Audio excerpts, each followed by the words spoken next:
JJ Alexander Show. Jason Alexander, the pinnacle of the male form. JJ Alexander. Welcome to the first solo episode of the JJ Alexander Show. Just me and Kaleb here. It is the day before New Year's Eve. And New Year's Eve is a weird time because I was thinking about going to like a party, a New Year's Eve party, but I found out it would just be like my guy friends. Like it was only going to be fellas, just the fellas. And I'm like, I was hoping to kiss somebody on New Year's. Have you kissed somebody, Kaleb? You kissed somebody on New Year's? I was a New Year's kiss one time in my life, and the thing is I was at my grandpa's house, and I just made out with my girlfriend at my grandpa's house.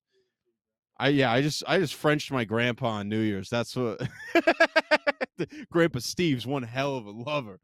No, man. No, my Grandpa Steve rules. Yeah. Oh, we can do it. We can get Kaleb a mic. They can hear what I'm saying. Hell yeah, brother. Yeah, it's gonna be a fun little one. But no, yeah, my Grandpa Steve rules. My Grandpa Steve always told me all these stories about him in college and him streaking. He was like a big fan of streaking. And the thing is like I think a lot of other people's grandpas like were really into streaking, but my grandpa's the only one that was brave enough to tell his grandchild about it, Like he would brought me into the basement this one time. It was right before I moved in because I live in this is my grandpa's old house right now. And he like brought me in and he said, "Hey Jason, I have something to show you." Brings me into the closet, opens up the closet, and he takes out all these newspaper clippings. And all in the newspaper, they have just full like naked guys in the newspaper. Like media was crazy back in the 70s. Like it's like the San Marcos Sun, because my grandpa went to Texas State, and it like shows all these like it's pictures of just like college people that are naked.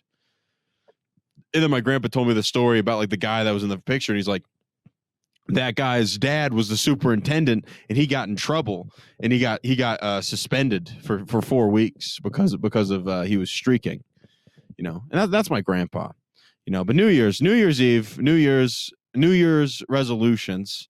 I got a couple New Year's resolutions. One is to make somebody squirt. No, I'm kidding. No, my New Year's resolution is really to like get in shape. I want to get in shape. I'm trying to do a bunch of different stuff to get in shape. I just meal prepped with my mom. Like that was lame.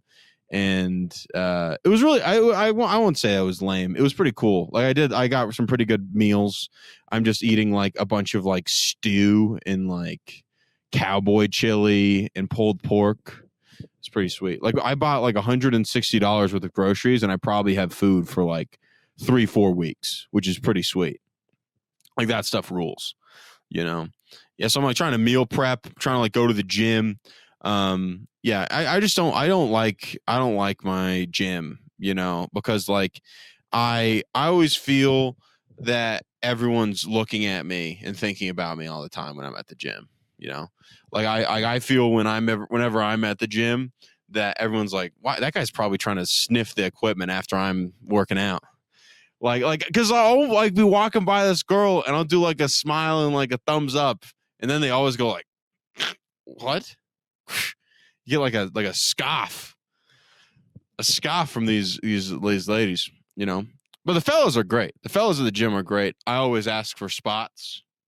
Yeah, it's like I should ask like a really attractive girl to give me a spot. That's like the perfect icebreaker. And I just never do, because I just am like scared of the fact like I could be doing a lift and drop it on myself, and then this girl would kill me, because my life would be in her hands. That's a scary thought.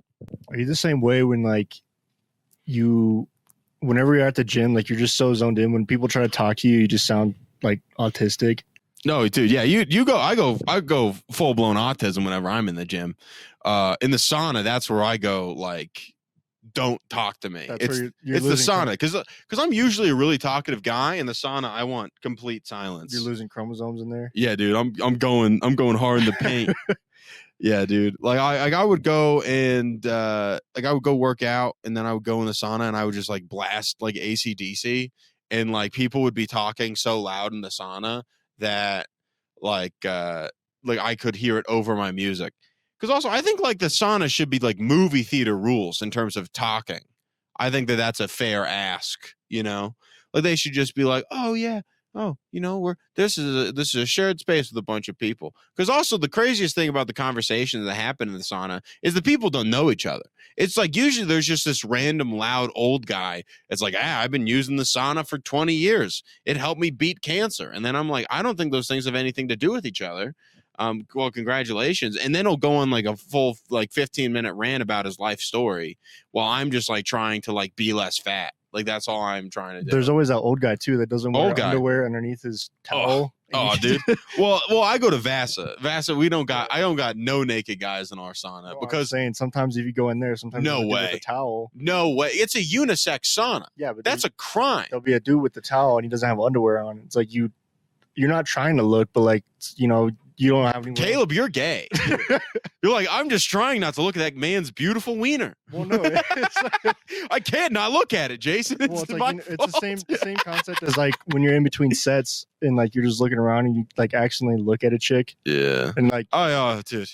And I think you're like staring at her, but you're really not. You're just like zoned out, and then you happen to be looking in her direction, and then she just happens to be doing like some bent over shit where. Yeah, no, it's also like when you're trying to get a girl's attention while she's doing one of those hoe exercises. Dude, that's honestly, this might be a premise for a joke. It's like, because dude, like literally I was like trying like this girl, this one girl, like she left her keys like in the treadmill. Like next to me because I was like walking on the treadmill. So I went and grabbed the keys and I was like walking over to give them to her. And she's just like doing hip thrusts.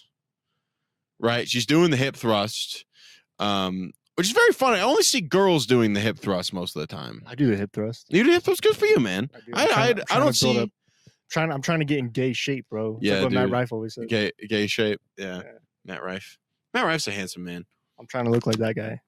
Me too. I just want to be able to move as many tickets as that guy. Because also there's a big scandal about Matt Rife right now. It's about him making like a joke about domestic violence and stuff, and like a bunch of people are giving him a hard time about it. And like my thing about the joke is I'm just like, oh, that's pretty good. I thought it was decent. I didn't think it was bad at all because my thing. So I watched the special. So so literally like the first half of it, I loved. I thought it was hilarious. Mm-hmm. That was like the first joke he said too. So I kind of like just. I was like, well, I get like because I think the thing with Matt is that he's trying to, just to figure out what his voice is because he got insanely big. Well, he's trying to adjust his audience when he's trying to figure out who does he want to be as a comedian. He's trying to figure that out. Because like also he's going to be dealing with an entirely different skill set, with doing theaters and all this stuff instead of comedy clubs. Like in a comedy club, everyone can see everybody. Like even like he sold out like 3 E's, which is the club here, like 6 nights in a row. And through all those 6 nights, he was doing crowd work. He's talking with people in the audience, like just building a really, really good rapport. And the thing is like jumping from like a 300 seat to now he's doing like, I think the Hollywood. Can you look up how many seats the Hollywood Bowl is for me? By the way, for any of you guys listening, my like autism is theaters and football stadiums. I love theaters and football stadiums. I'm super interested. 17,500. So Matt Rife is doing a sold out Hollywood Bowl. He's doing 17,000 seats. 17,000 seats? Are you serious? 17,500. Oh, dude, that's crazy. Like you're jumping. That's such a huge jump. That's so massive in stand up. Like that's insane. How big is 3 E's? 3 E's is like at capacity. Like people are like getting like standing room in the back is like 300, and he sold that out a bunch of times. Like dude, 17,000 seats is insane. Like that is dude, that's so cool. Good. Like here's the thing. Good for him, man. I think a lot of people are like a lot of comedians are kind of bitter because he's doing such incredible things right now. Like it's really, like a cool. similar amphitheater type thing to like Like a Red Rocks? Like Red Rocks, yeah. Yeah. Kind of like was it Bill Burr who did Red Rocks? Bill Burr filmed his special at Red Yeah. Rocks. It was really good. I was a really big fan of it. Nate Bargatze did Red Rocks. Bert Kreischer does Red Rocks. Bert Kreischer's actually doing the Broadmoor World Arena. Oh, that'd be dope. Which is pretty cool. I'm gonna go DM Bert Kreischer on Instagram and see if I can get in. Get him on the pod. No, not. Oh yeah, we'll see if we can get a little Bert on the crowd, dude. So it's like almost twice as big. The Hollywood Bowl as Red Rocks. It's over twice as big. Red Rocks has 9,500. Red Rocks is 9,000. I thought it was like 7,000. Yeah, that's crazy. Yeah, like, but he's doing that many seats for stand-up comedy. Like that's insane. Oh, could you look up what theater Nate Jackson is doing on the Netflix of the Joke Festival? Yeah. So Matt Rife is like he's getting all this like pressure and stuff from like the media and stuff.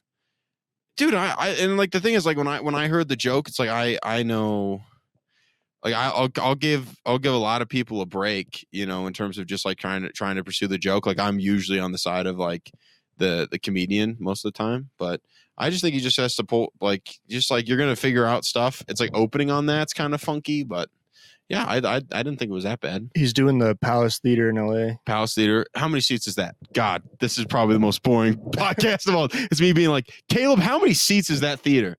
Okay. Yeah. And then also like what I'm thinking about is like how much money is Matt Rife gonna make on that show at the Hollywood Bowl? Like 17,000 seats. You're selling your average ticket probably your average ticket price is going to be about $60. It's 1,400. 1,400. That's still pretty cool. Yeah.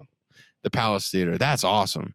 Yeah, like Nate Jackson's doing the Paramount. The Paramount's like one. Should we do some quick math on the 17,000? So like let's go see how much money Matt Rife could potentially make on that show. So average, you said 60 about. Yeah, probably about 60 a ticket. I'd say that might be low, honestly. Well, because you got to think too, like the theater's got to take their cut too. He's got to. Yeah, so we'll see that, and then probably usually it's about half. So total, it's 1,050,000. Yeah, it's probably make $500K in a night. That's pretty cool. Yeah, that's like good for him. That's what I have to say. You know, like and like the thing is like because like when I met Matt, he was just a nice guy. You met him? Yeah, when he was at Threes. Oh, nice. Yeah, dude, my friend Thad opened up for him. Yeah, and yeah, I didn't get to work with him, but dude, he was just a normal guy when he was there. He was just dating like his girlfriend, and they just had like he was really really loyal. I remember because I remember we had he was very very loyal to his girlfriend because I remember like one of the servers was like I'm gonna have sex with Matt Rife, and I'm like you're being mean. He has a girlfriend, and she's like, I don't care. Look at him. and like, dude, she was totally trying to hook up with him the whole time. And then he was just like, yeah, you know, I have a girlfriend that's very sweet. I bet that happens to him all the time. You know, imagine the discipline though. Yeah, that's a good. But I bet I bet you kind of get. Well, you probably messed up enough times that he then was able to be mature about it. Well, I wonder if it's like the thing that Andrew Tate says, like. The guy that every girl That's a bad start to a sentence. You remember that good Andrew Tate quote? Yeah, dude, the wholesome, very loving man, Andrew Tate. Yeah, but he always God-loving man, God-fearing man, Andrew Tate. But no, he's got some truth to what he says, though, because he was saying something about, like, if there's a guy that every girl wants, he says, like, if you look at, like, Chris Brown or even Matt Rife, like you said, like... I'm not sure if I'd use Chris Brown as the example of the guy that every girl wants. He uses Chris Brown. Chris Brown? Yeah, he was saying that, like, all these girls want to be with him, but they're like, they don't really care that he's loyal because he's Chris Brown. I don't think that's true. Because also I don't think. But I think just like normal guys. I think that just makes you a bad person. I do. I think like if you can't be loyal, is that even if you're like I can do this, it's gonna be bad. I'm not saying it's right. I'm just saying that seems to be the general truth. I think I think a girl would care even if you were Chris Brown, because like it depends on like kind of the depth of the relationship you're building. Because I feel like if you're like married, then yeah, but if you're just like dating, kind of dating, like I don't know how to explain it. I feel dude, relationships are so complicated. Like there's all these different rules that I wasn't aware of when it came to dating. It's like Or are we dating? Are we exclusively dating? Are we boyfriend, girlfriend? Are we meeting each other's parents? Are we doing all this different stuff? And it's like how much, it's just like, how much are you willing to open yourself up is pretty much it. Yeah, I'm not very good at relationships. Yeah, dude. I'm not either, man. That's why I'm doing stand-up comedy, dude.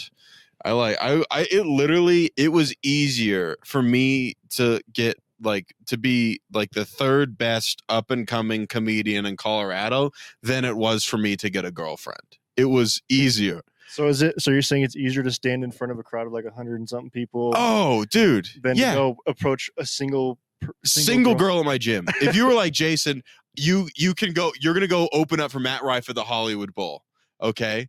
And how nervous would I be for doing that? Or how nervous would I be for I'm going and having like breakfast with a girl I'm like interested in on Wednesday? I'm infinitely more nervous about Wednesday than I would be for like doing like the Hollywood Bowl or something. So is it the approach, or is it like the first date that you're usually? I think it's most of the time. Usually I'm kind of just afraid, like right now, like with this girl, I'm just afraid of like messing it up, and I'm afraid I'm like doing something wrong. Like that's like the anxiety. Like, so it's definitely the approach is terrifying for me. Like that's what I really like. It's been a weird thing because I've been doing a lot of material about being single, like in my stand-up stuff. Like I have this one bit. It's like I say, "Hey, is there any single ladies in the crowd tonight?" And then they all cheer, and I say, "There never is," and then it gets a big laugh. Because usually I say it's a complete silence most of the time. I would say like 90% of the time I do the joke, no girls clap, and I say that into a dead room, and then I say there never is, and then that gets a huge response like every time. Well, because I feel like there's never single girls going to watch comedy unless they're going to watch Matt Rife. Matt, let me open up for you, champ. I need a wife, brother. Come on, Hollywood Bowl. Let's DM Matt Rife, please. My friend Thad. Did I tell you I met Joe Rogan one time? Dude, you met Joe Rogan? Yeah. You might have been there too. It was that, remember No way. He was there. He was doing jiu-jitsu training or whatever. I didn't know he wasn't as like. Was it with Eddie Bravo? No. I don't know how well known. Knows Joe Rogan? I guess so. Holy shit. That's so cool. I remember I didn't know him from like podcast. I didn't even know he did stand up. I just remembered him as a Fear Factor guy. But he was bald. Last time I saw him was on Fear Factor and he had hair, and I wasn't there. So it might have been after you graduated. I don't know, but yeah, I remember I walked up to him. I was like, "Are you the guy from Fear Factor?" He was like, "Yeah, man, name's Joe." He's like, "Good to meet you." He was like super quick. He was cool though. Dude, I can't believe it was in Springs. That's crazy. Yeah, dude. And then I was like, because he used to live in, I think he was Boulder. Yeah, that had to be I'm trying to think of when would that be. It must have been that had to be 2020. It's 2019, I think. 2019. Wow, man. No, yeah, I must have. Yeah, because it was that fall football season. That fall 2019. I think. Either that or 2018. But 2018, you probably would have been there. Yeah, I was there. It was like the school year of 2019. I wasn't there, so it might have been just missed it. But dude, he was huge then. He was, but I didn't know because I didn't know he was doing UFC stuff. I didn't pay attention to all that. Like I think I did see him on UFC, but I just didn't. You just didn't register. Yeah, I just remembered him as a Fear Factor, and I was like, he's bald now. What the heck? I'm trying to think of when I really started like listening to Joe Rogan. I would say probably after I started doing comedy. Mine was like 2 years ago. I started listening to his podcast a lot. Yeah, like how I got introduced to him is like I was very, very into startup stuff, like coming out of high school and everything. And I was a huge fan of Elon Musk, so I saw that interview with him and Elon.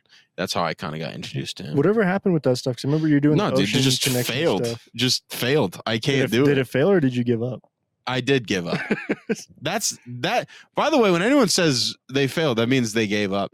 Like, because the thing is that like I kind of was like I tried to bite off way more than I could chew early. Like everyone's different. I kind of learned about myself is that like I would definitely need like an accountant guy and like also there's just a lot of time management skills that I didn't really have. And honestly, I still don't have. Like, I'm working on it still, like right now. I think like kind of comedy and like doing this content stuff and the consistency of it is what's going to kind of help motivate me moving forward to being like a disciplined person. Because like I would get super motivated in terms of doing the startup stuff. I get very, very motivated. Like I would do crazy things. Like I go on like a really long run, like at like 4 a.m. But then like I wouldn't do anything the next day. I just kind of learned is like at that point I just couldn't run a like sustainable business because it wasn't the thing. I wasn't okay with the hard work. Like with this, like with doing the podcast and everything, I'm really okay with the hard work of it. Like I'm really okay with like, okay, like we're going to go get timestamps done. We're going to go do this. Like I know the steps of how to create content. I know I can make 15 TikToks in a day and I can sit on them and then upload them throughout. Mm-hmm. Right. And like stuff like that. Then that's kind of, you have to find that thing that you're super passionate about. And I was sure, I was 100% sure that I was going to be a startup guy and I would just go do sales and raise a bunch of money and do that. But no, it's just like there's certain things that like I think there's probably God or something in that of like my being an incompetent idiot when it came to running a business. Switching your focus, yeah. And the thing is that like kind of like I started doing comedy to help with public speaking for business, and then I was like, oh, I should just do this. Yeah, man. But yeah, dude. But yeah, I kind of like doing that. Yeah, but New Year's resolutions. That's what we were talking about. New Year's resolutions. My New Year's resolution. This next year is make 3 TikToks a day, and then I'm going to post the one that got the most views on Instagram Reels. I'm going to try to bench 600 pounds, not 600 pounds. My goal is to bench 300 pounds in 6 months is the goal. So I'm going to try to do that. Yeah, so there's a workout, 3 TikToks a day. I'm trying to think of like a skill or something that I could try to learn. I think pottery could be fun. I think that'd be good. But yeah, like New Year's resolutions are a weird thing because almost nobody sticks with them. No one sticks with their New Year's resolution. And that's the thing. Like I was listening to this like podcast and it was talking about like how like there's like the kind of like successful people. There's only like 3 traits that like are kind of like unifying among them. And it's like I think it's like Alex Hormozy said it, and he was like, these people believe that they're better than people, but are also extremely insecure. And then the last thing is that they're able to control their impulses. And like that's when you ask like why the company failed. I would say that's it. I wasn't able to control my impulses. Like I would get distracted by a lot of shiny objects instead of the actual work of what doing the business was. Like, and that's kind of what I think ended up kind of hosing me over, you know, in terms of, but yeah, man, it's tough. Like that's kind of why I kind of stopped. It's just, I didn't get traction. I did not get traction in starting the business. Like I did not work hard. Like objectively, I did not work hard in the business. I kind of was lazy. I tried to do a lot of different things that weren't actually producing cash flow into the business, and I was wasting a lot of time. So like the thing with comedy is I got traction pretty fast. And because it's like I had a certain amount of natural talent like coming out. Like I feel like I started like I kind of figured out I can figure this, like how to tell jokes and how to be funny a lot faster than I could figure out how to run a successful business. So I think like the way to kind of figure out what like people should do in their regular lives is you kind of want to, if you can find something where if you're halfway decent at it, but you love doing it, like you can become great at it. Like if you, like, because with comedy, it's like when I started off, I was kind of awkward, kind of figured it out. It took me about, I would say, from when I started comedy to when I started getting consistent laughs, probably about 6 months. And then 6 months to 1 year in, then I started getting decent. And then this whole last year and like, you know, year 2 and 3, then it was just like I can consistently figure out ways to do extremely like as good as I possibly can. Wait, so let's backtrack a minute. So yeah. What was the business. What was the business you were starting? Oh yeah, the business. I just wanted to. I really didn't like Amazon because I saw that they had like a lot of leverage over small businesses.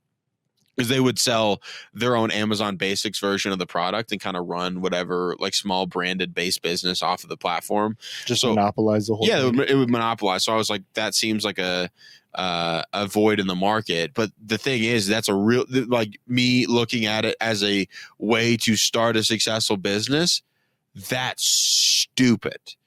Like Amazon's the biggest company in the world, and me being like an 18-year-old kid, I was like, oh, I should do that. Like I got into the most competitive e-com, like going against Amazon is the stupidest thing you possibly can do in business.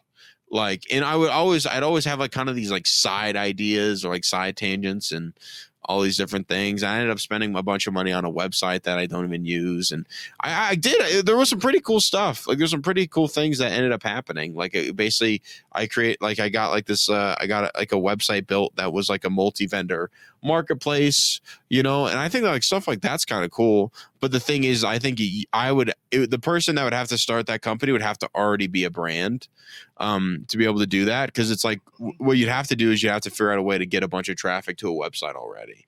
And the thing is that Facebook would have a better chance of starting that business than like anybody else. And that's not worth their time. So it's basically just Amazon, but for small businesses. Yeah, that was it. And the thing is, it just ended up just kind of sucking. It was a bad idea. Like objectively, like I think it's like, but also I'm not sure if I would have been able to listen to people at that point. Cause I wish I would have had someone that's like, hey, I think that there is I think you should start a business. Yes. I think that there is a faster way that you can make a lot of money than this is what I wish I would have been able to hear from somebody. Because I had very, very supportive parents. Like both my parents were very supportive of starting the business and all that stuff. So what made you decide to switch to comedy? I feel like that's a huge that's a good 360, Yeah, dude. Well, maybe it's like, because honestly, I was trying to run the company while I was doing comedy a little bit. Because you don't have a job. I was pretty much just unemployed. I was unemployed but I just like said I ran a business, which was just fun. I'm self-employed. Yeah, I literally like my freaking Tinder bio like forever was CEO of Ocean Connection. And I'm like, that is so cringy. That's so nuts. It's like a fish market. What the fuck? Yeah, dude. I'm like, what the hell? Yeah, because also the reason Tinder is kind of a fish market if you think about it. Zingo for Mr. Kaleb. No, I don't think those they're very respectable, beautiful. Those are very God-fearing women. Dude. Yeah, I would say none of those women fear God. Dude, they don't even fear their dad. They don't have a dad. Dude, yeah. No, man, it is tough. Like, I think it's kind of, yeah. When you kind of like when I figured out like that I should probably do comedy, it was just like I started getting actual traction in comedy in terms of like. I moved in with a bunch of comedians and I like kind of had these different things and I ended up just being able to just get really good pretty fast. Like I would say like when I moved in with all the comedians, I was like by far the worst comedian that lived in the house. And now I would say that out of all of those other people that now I would take my act over anybody else's.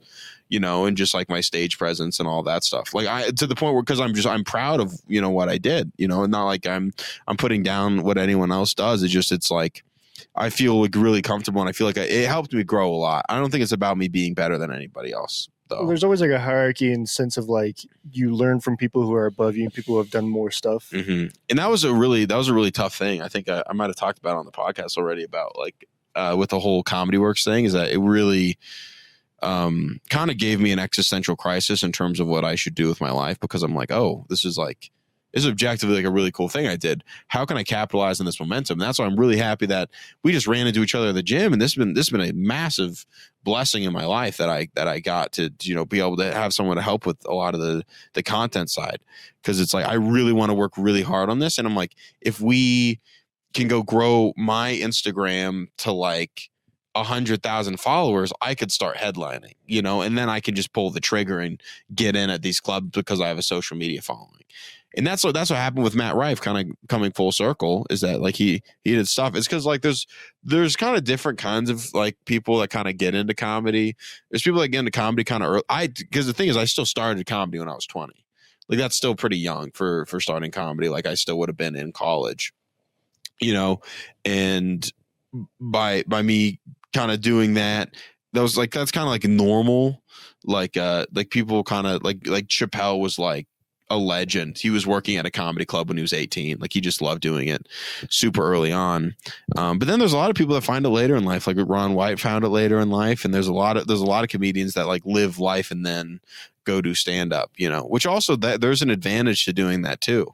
But also your life has to be pretty messed up to then go like, I'm living this entire life and then I'm going to go do stand up now. I think it opened up like a lot of different business ventures too, because once you do build that following, then dude, we're talking about Rogan's, dude. Yeah, well, say people like that, because then you can start pushing your own products or other people's products and take stake in that. Or it just like I think it honestly, it's like I think that I just got I starting the business when I did, like I just was looking at the wrong side of the coin pretty much. Like I had the right idea, wrong, like right intention, wrong move. I think. So you had the dream, but you didn't know like the steps to get there. Yeah. So it was kind of like a hard. Yeah. Yeah. I feel like that's where everybody kind of gets stuck. I think that's why a lot of people, my dad calls it, they get information constipation. So like they'll just spend all this time reading books and, going on these seminars about business and how to start a business, all these things. And they have all this information. They know how to do it, but they're just too afraid of like failing. And then once they do try it, they get that just little taste of failure. And they're like, it's just not for me. I'm just going to. Yeah, I would say if there's anything that is both a massive blessing and a curse in my life, it is that I have virtually zero fear of failure. Well, that's what I'm saying. That's the thing with comedy is it seems like you kind of already pushed past that. And I think you continually push past that as a comedian. Oh, dude, I fail almost every night. Well, I would say, look at all these people who are at the tops. They still, when they're on the road, you don't hear about it. They're grinding in silence. Yeah. Like these are people that are like grinding it out on the road and trying to figure it out. And also, like the thing is, it's like I kind of realized that there is so much that I have to learn and grow in just as a person. Like what's helped me about comedy is that to do comedy, you really have to be pretty honest with yourself. To be pretty funny, you have to be really honest about your flaws and what's wrong with you. Like when I started doing good, it was when I started being self-deprecating. Like there's not a whole lot that's funny about being like, you know what, everything's going great and I'm making a bunch of money and everybody loves me. That's not really funny. Saying my wife left me and because her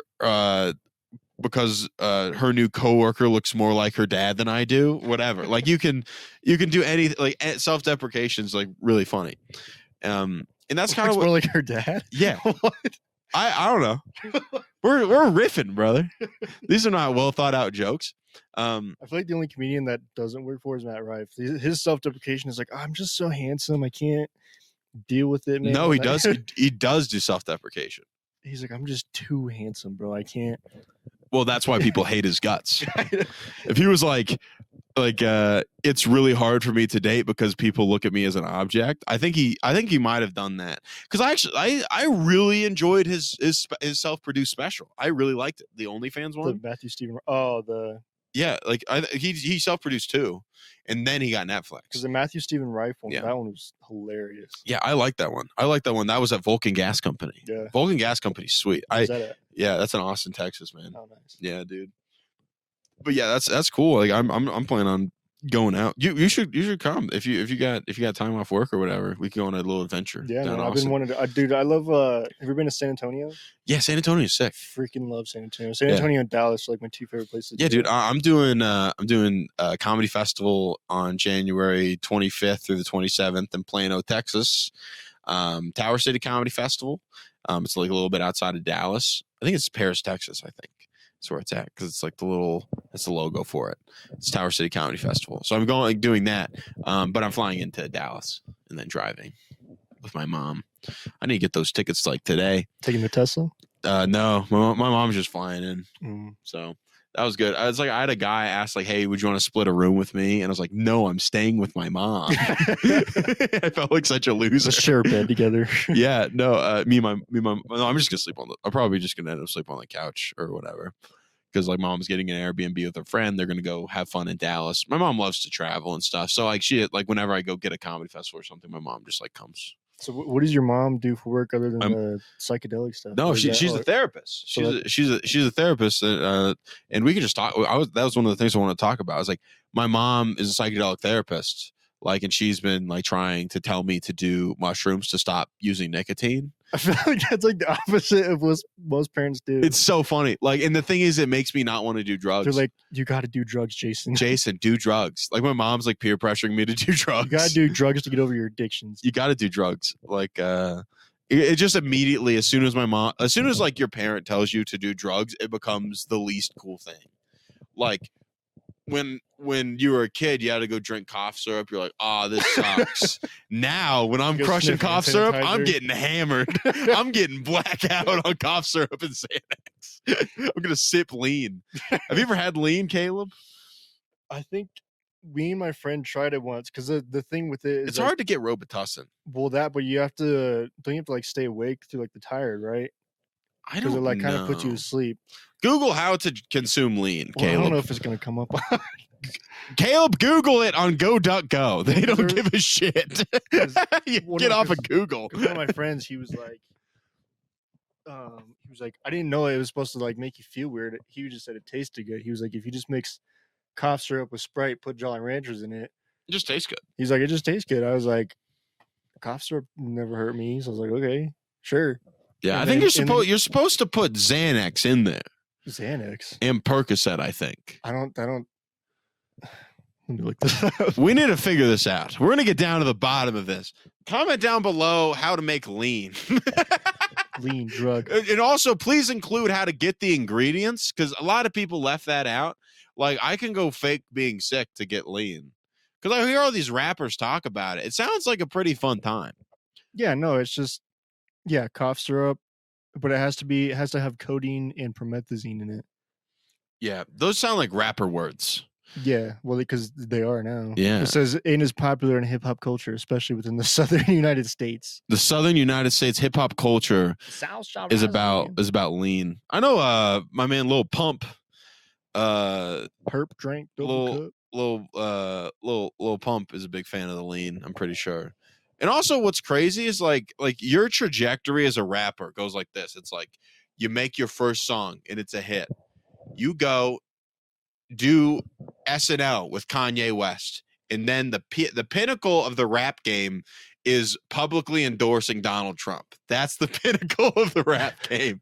If you in your career at some point are out in front of one of Trump's crowds, you've made it as a rapper. That's what I want. That's what I want people to start flexing on. We should get Donald Trump to do your mom's mushroom therapy. Dude, I guarantee if Donald Trump did mushrooms, everything would be solved. He'd literally be.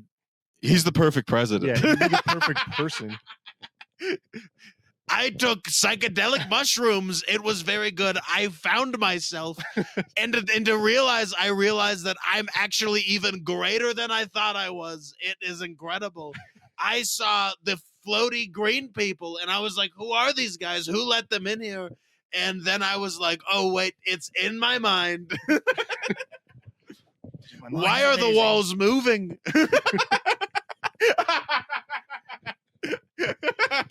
Trump just freaking doing mushrooms. That could be a bit. That could be a little jokey joke.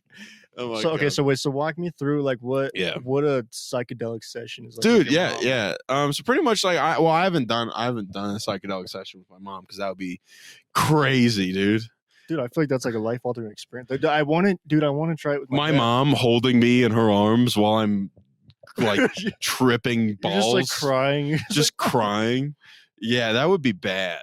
I do want to do mushrooms again soon. So what's it like? Yeah. So basically, because I've had a couple, like my friend, one of my friends did it, and does she like guide you through it? Or yes, that's what it is. Is like they kind of like they tell you what's going to happen. You do You do an opening session and then you do like a closing session, like after, like, what did you get out of the experience? Because what my mom communicated to me is it's like about like 6 months of therapy that you get in like a day. So do you eat the mushrooms or do you like drink it like a tea or something? They do tea, I believe, because they make them stronger because if you put lemon on them, makes them way stronger. And like what my mom will do is like she'll do like the consultation session. She'll be like, hey, what are you trying to work through? And then they'll be like, I'm really trying to work through, this breakup was really hard, or I'm feeling very insecure. I'm feeling like, for me, if I took mushrooms, it's like I feel incompetent. Like I feel a lot of the times that no matter what I do, I just continually fuck it up.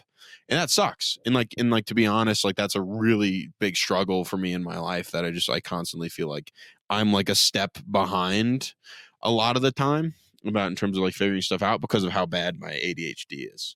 But like kind of what you do is you take the mushrooms and they basically guide you through the process. You lay down in a bed, you're going to put a blindfold on and you have headphones on that are playing like really good, like psychedelic music. Can you pick your own music? You can, I think. Listen to like scream while you're no, you freak out.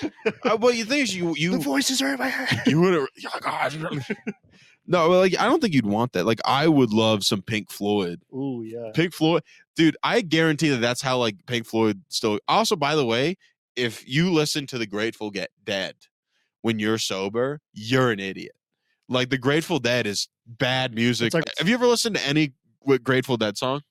It is almost unlistenable. But I can guarantee if I was tripping my face off, I probably would enjoy the Grateful Dead's music. Like it's so like I don't enjoy it. I don't enjoy it. Like, also, by the way, a lot of the times where I've done psychedelics, very like literally like really big life events have happened in that exact time frame. Like I took LSD and when I was in California, and like when did you start doing all this stuff? Because I feel like in high school you were always like staying away from all that's that. A great point. That's a very funny thing that people know. I think the big reason why. I remember even in high school, you're like, you better not vape. Yeah, because I wanted to win a state championship. I like my like I would say that's it. It was my competitive nature that, like, I hate losing. So like now you're like, I gotta do more. I gotta see who could do the most drugs. So I want to do the most. Yeah, that's how I changed. No, yeah, definitely. Oh yeah, in high school, I took because I wanted to win really bad. And the thing is that like I think there's just like there's certain levels that you end up picking about like how you have to realize like who's the kind of people you're around and what's their goals. Because also like I don't think no one in my class played college football for my graduating class. None of us played college football. I'm surprised Bulls didn't. Yeah, I think he played baseball. I think because he had concussions. That's right. Yeah. So the quarterback, he got a concussion. Because he had like 9 million of them. Yeah. We'll go bleep his name because I'm going to tell you a funny story. Yeah, so the quarterback on our team, little homophobic, I would say. Like one time me and him were sitting down and maybe slightly racist too. Oh, for sure. Not slightly. He was like we had an Asian player on our football team. And he like dropped the pass. He's like, "Oh, it's probably because you couldn't see it."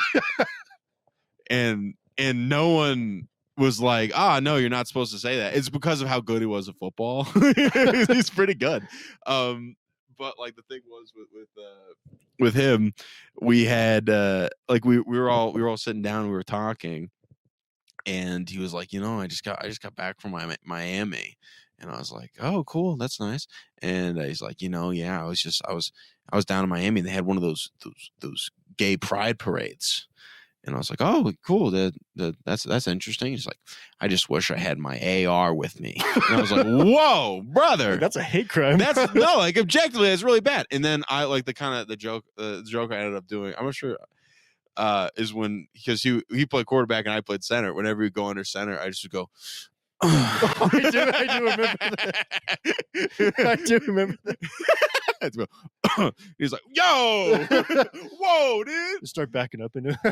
I just would sit down more. Very fun because I'm very comfortable with my sexuality and who I am. But yeah, dude, super. Yeah, so I did that as a bit for a while. That's was a joke I had. But no, it was So like is that how the whole drug lore started? Was yeah, you I think pretending to be gay? the drug lore kind of happened literally just like after comedy. Well, okay, so is it so okay? I feel like that's a loose definition, calling those drugs. I feel like a lot of people call like they're classified as drugs, but I feel like in terms of psychedelics, psychedelics are drugs. I know, but I feel like a lot of people, like when you're in that kind of realm, a lot of people refer to it as like medicine, is like healing. Yeah, man, natural. I would definitely, I would say versus drugs would be like cocaine, like yeah, or like I would never do synthetic. cocaine. Yeah. I would do pretty much any psychedelic though.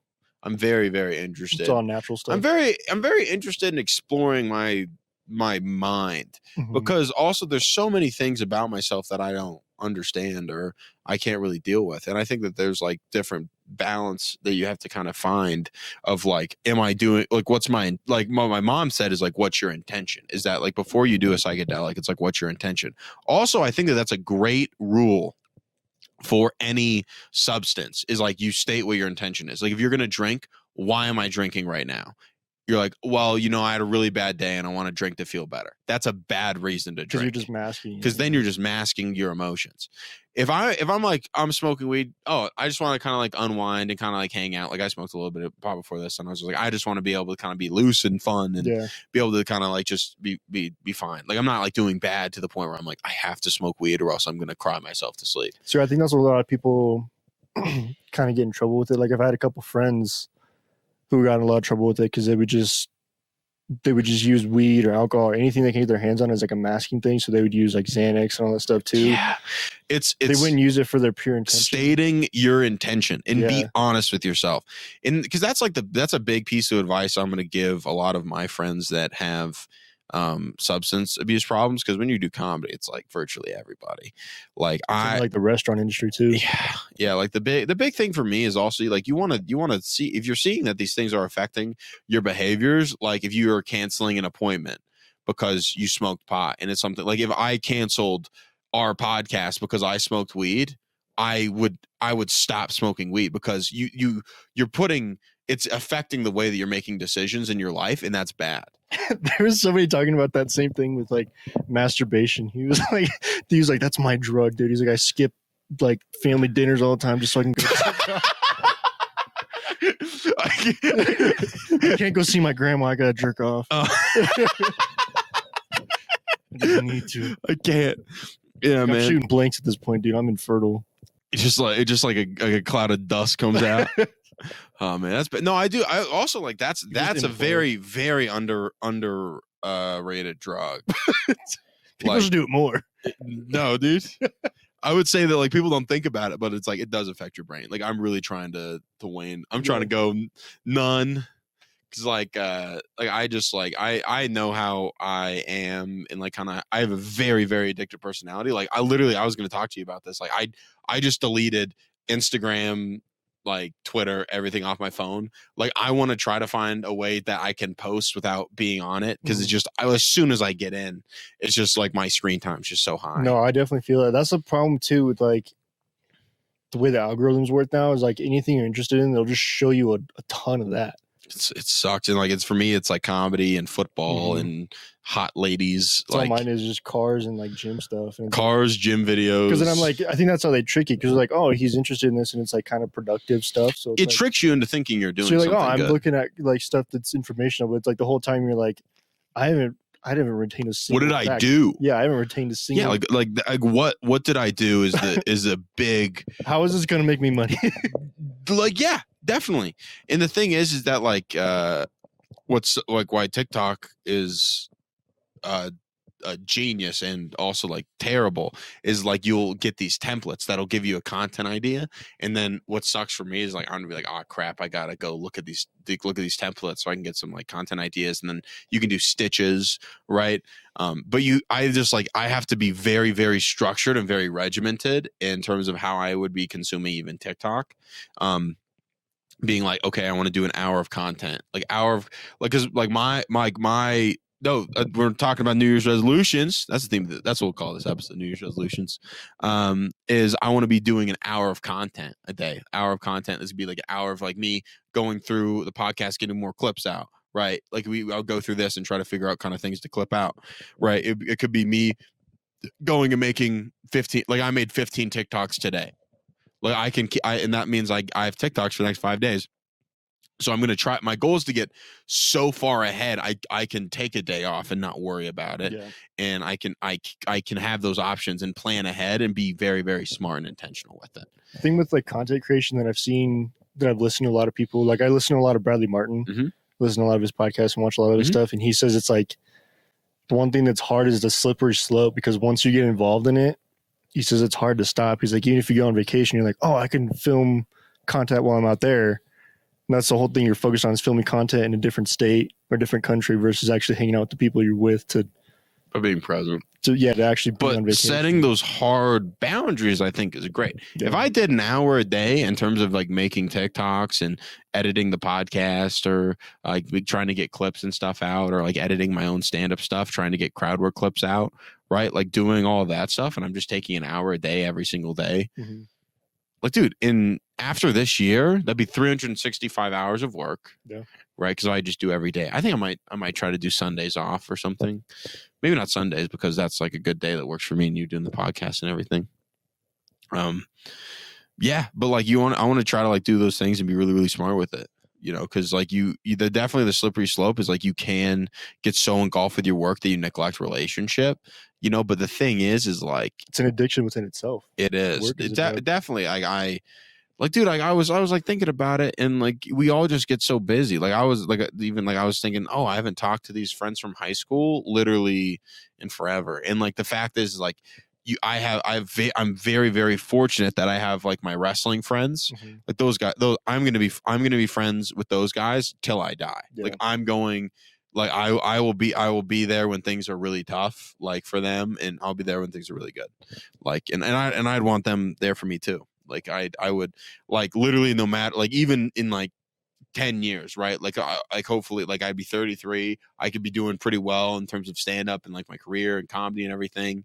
You know, like I would still want, if like any of those guys were like, hey, I'm in this town you're at. Right. Could we come to the show? I'd bring them backstage. I'd do everything. And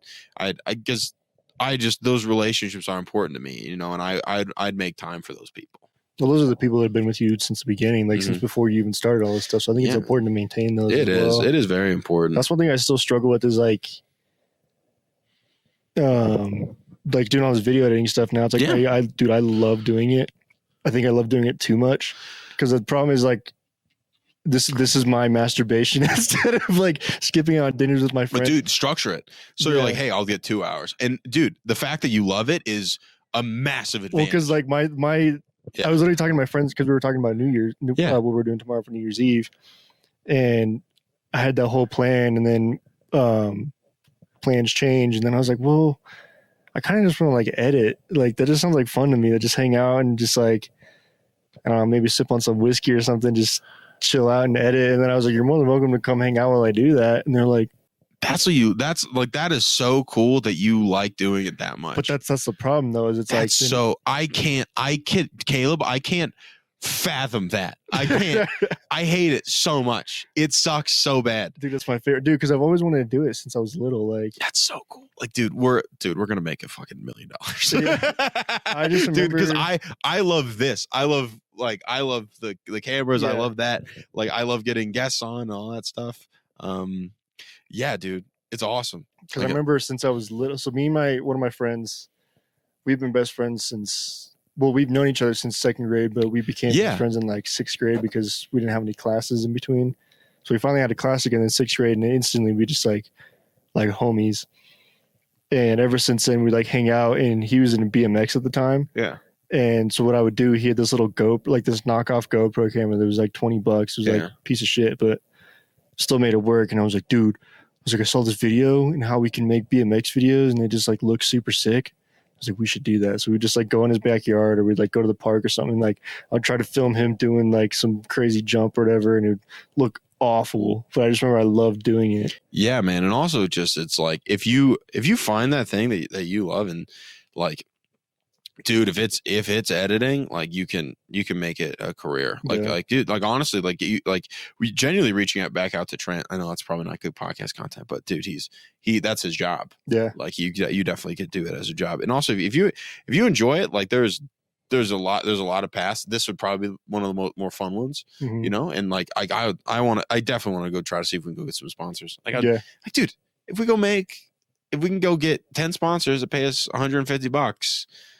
That's money. Yeah. Like like we could do that in terms of like this is what our reach is on this clip, and like here's what our reach is on all these different things. Well, I think too, with like if we start local, yeah, this is probably bad podcast content. No, it's pretty. I think it'd be interesting. It's like it's like here's what we're thinking right now about how you can turn like your podcast into something that's making money. Like I'm gonna reach out to small businesses. If the show blows up and it's like 3 years down the road, they're gonna come back to this and be like, oh, they were planning it out. Yeah, like the thing is, it's like you get small sponsors, and also like Patreon is going to be. Also, I wanted to talk with you about that because I would love to try to figure out like what would be kind of cool things that we could do to bring a call to action to make someone want to buy that for $20. Like what stuff that we could put on there that'd be really cool. Maybe stuff that we'd have to like cut out of the podcast. Yeah, like stuff we would have to cut out, maybe like stuff like that. Also, yeah. Also, what we could do is usually like we could do 2 hours of a podcast and then the back hours on Patreon. Yeah. So you just create more content. Because another thing I was thinking of was some sort of behind the scenes thing of like before you go do a show or something like that, like what the process is like for you, like throughout the day, just kind of you preparing you. Yeah, I could do vlogs. Yeah, I think that would be a fun challenge. It'd also be a great way to make content. I feel like that's one thing that's missing, at least from a consumer standpoint. When I'm looking at other comedians, like I don't really know what goes on behind the scenes. It's like all of a sudden these guys are just like Matt Rife. Like he talks about his, his come up and all that stuff, but he never like kind of documented it. So you never got to see it. So it was just all of a sudden he was like a quote unquote overnight success, even though he wasn't. But yeah, that's what it seems no, like. definitely. But the thing is, it's like the things that are going to make a comedian pop off are usually the exact opposite things that would make a good vlogger. Yeah. Like to vlog, you kind of, there's a certain amount of narcissism and egotistical like behaviors that you would have to be able to like want to do that, to be like, my life is so interesting. I want everyone to see what I do every day. I wouldn't say like every day, but I think just making it so it's like people know. Yeah. Like how you got to where you are, because I'm still saying I would do it, but the thing is like vlogging is so like narcissistic, and like the thing is, it's like if you made it like us comedians, we bust each other's like balls all the time, like we make fun of each other. It's like I've heard virtually every insult possible about myself, and it just makes you like unstoppable. Well, because you were talking about Alex Hormozy earlier, and he had a thing saying that. Oh gosh, what did he say? Oh yeah, he was saying because he's trying to start like $1 billion company, right? He's trying to document his whole process throughout that, and he's like kind of telling people how to get to where he's at. And he's like, how cool would it have been if Bezos or, what's the Microsoft guy? Bill Gates, if he would have, like back in like 1990 something, whatever, like if he would have been able to document the whole process, like how cool that would have been. That would have been very cool. So people can just like look at that and be like, oh my gosh, like this is crazy. But also the thing is like the secret sauce is just super boring effort. Yeah. Like that's what sucks. Like the secret, like everyone asks like what made Matt Rife be successful. It was him sitting in his room editing TikToks after he did shows, because the difference between Matt Rife and another handsome comedian, because there's a lot of handsome comedians, a lot of people don't give like Matt Rife credit. The difference between what he did and what there's a lot of handsome guy comedians. They after they go do their weekend, they're exhausted, they're tired, and you know what, they're like, I'm just gonna veg out and I'm just gonna go party I'll just go party. And then Matt's like, you know what, hey, I gotta go do this stuff, and then you get your stuff done. It's like Michael B. Jordan. He always talks about that too.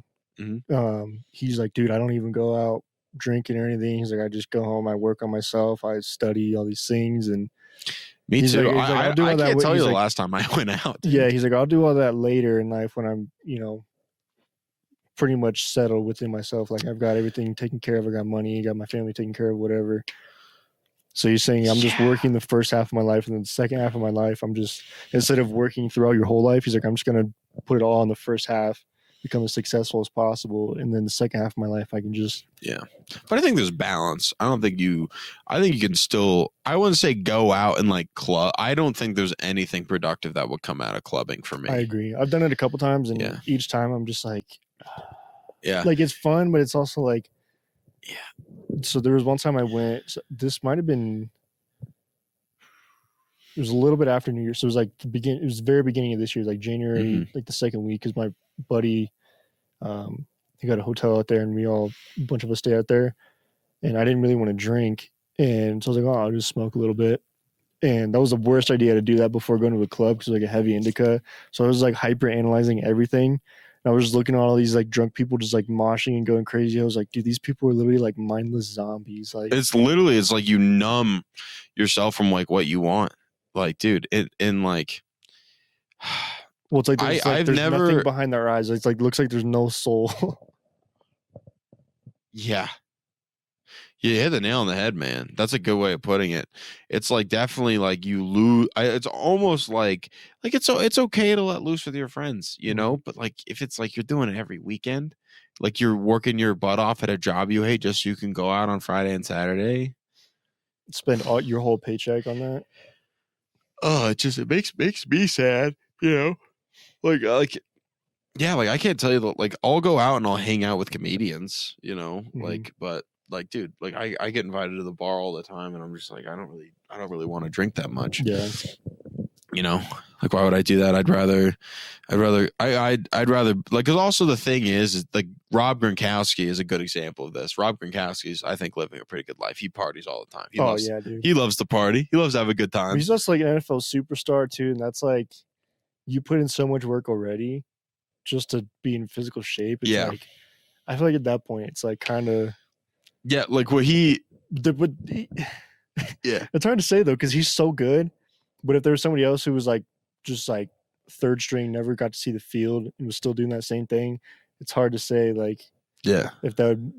It doesn't affect it. It doesn't, because like how he explained is like, okay, let's say like you get done with practice, okay, what do? You go home for 2 hours, maybe you watch a TV show, you know, you hang out with your wife and kids a little bit, and then you go to bed, right? Though. I just take those 4 hours and I go to the club. And then I go and I fall asleep right away, and I'll be up and I'll be working out in the morning too. Why does it matter what those 4 hours are? How does he not get hungover though? Like my problem is I used to. Dude, this I'll tell this story. I think he someone talked about it on a podcast. So what Rob Gronkowski would do is he would party like till like 2 a.m. Go to the Patriots facility, key in, fall asleep on the training table. Oh, yeah. They would go wrap him up, give him an IV, and then you just wake up like Frankenstein and go ball out. See, that's like 1 in a million though. Like nobody can, I don't think nobody else could do that. I don't think yeah, but that's the thing. But it works for him. Also, I'm gonna go home. My mom's gonna give me some Pedialyte through an IV. Yeah, but that's the thing is also like we kind of generalize people that go clubbing. There is some people that like I think like they like want to get out there, and that's what they love to dance. You know, I like dancing. Like I would do that. You know, I go out dancing or something. That could be fun. You know, I'd love to take a lady like swing dancing or like line dancing. That's different though. That's not like a straight up club where it's like people are just going there just to look for like their next. Oh yeah, like because people are like. I was thinking like cowboys because you would not catch me dead in like the mansion or something. I don't think I'm ever gonna go to like any nightclub ever again. I don't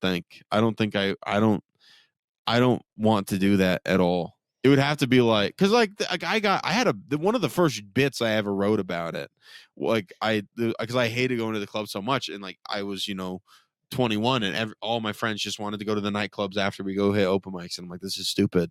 It's like if I wanted to be surrounded by a bunch of people who I don't know, who smell bad, and all who can't dance, I just would go back to church.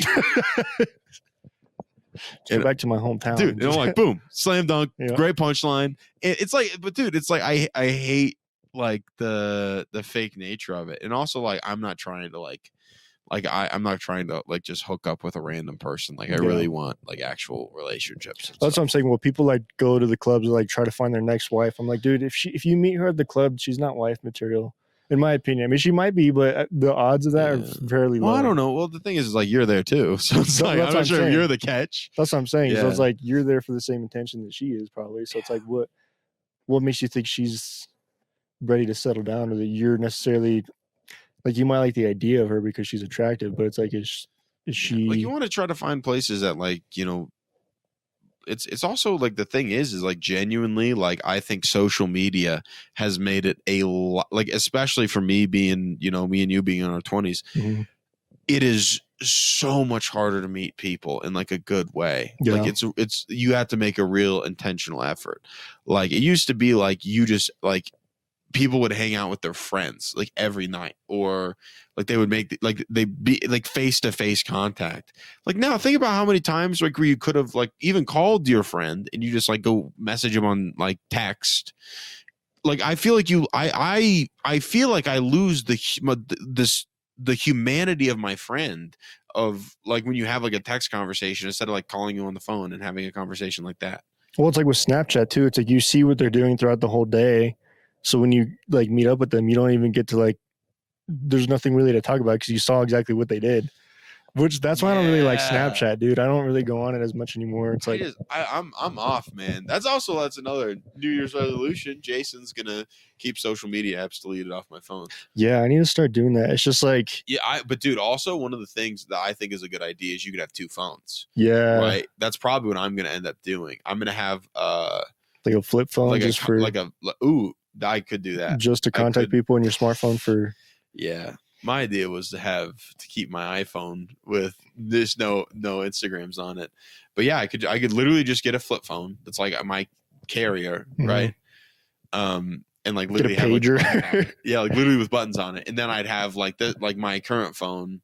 Then I would just have that be like the content phone. Yeah. And then I could post things on social media. That would help me a lot. Because then you could just leave that phone at home, and if anyone needs to contact you, you just got the flip phone. Yeah. That's what I do. Because then I'm like, if you really need to get a hold of me, you can get a hold of me. Because my thing, dude, I feel if like you don't have my number, like, why do you need to talk to me? Yeah, exactly. I feel like you're gonna get a whole lot less spam calls too.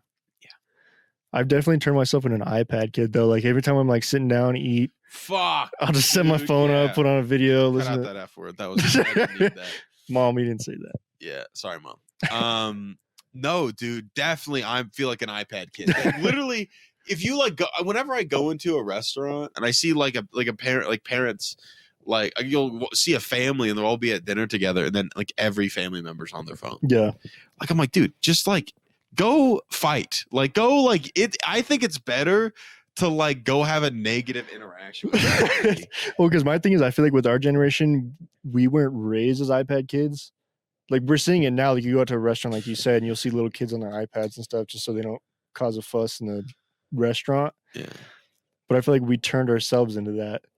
Versus them, they're growing up like that. They don't really have a choice. They're like, yeah, but the thing is, it still is. I think that it's. Yeah, but also like that's why I think we're seeing a bunch more ADHD. Oh like, yeah, dude. Dude, my ADHD so bad. Did you see the thing with Coco? I think it was Coco Melon. The only reason I know is because I got nieces and nephews that are like 2, 3. They're all toddlers. They watch a lot of that show, and like they say the pacing of it is intended to like keep their focus because it like changes like every couple of seconds or whatever. So it's like the TikTok algorithm, dude, like they but in a little kid show. Even like I've seen this. If I take out my breaths in a TikTok, your engagement goes up. Yeah.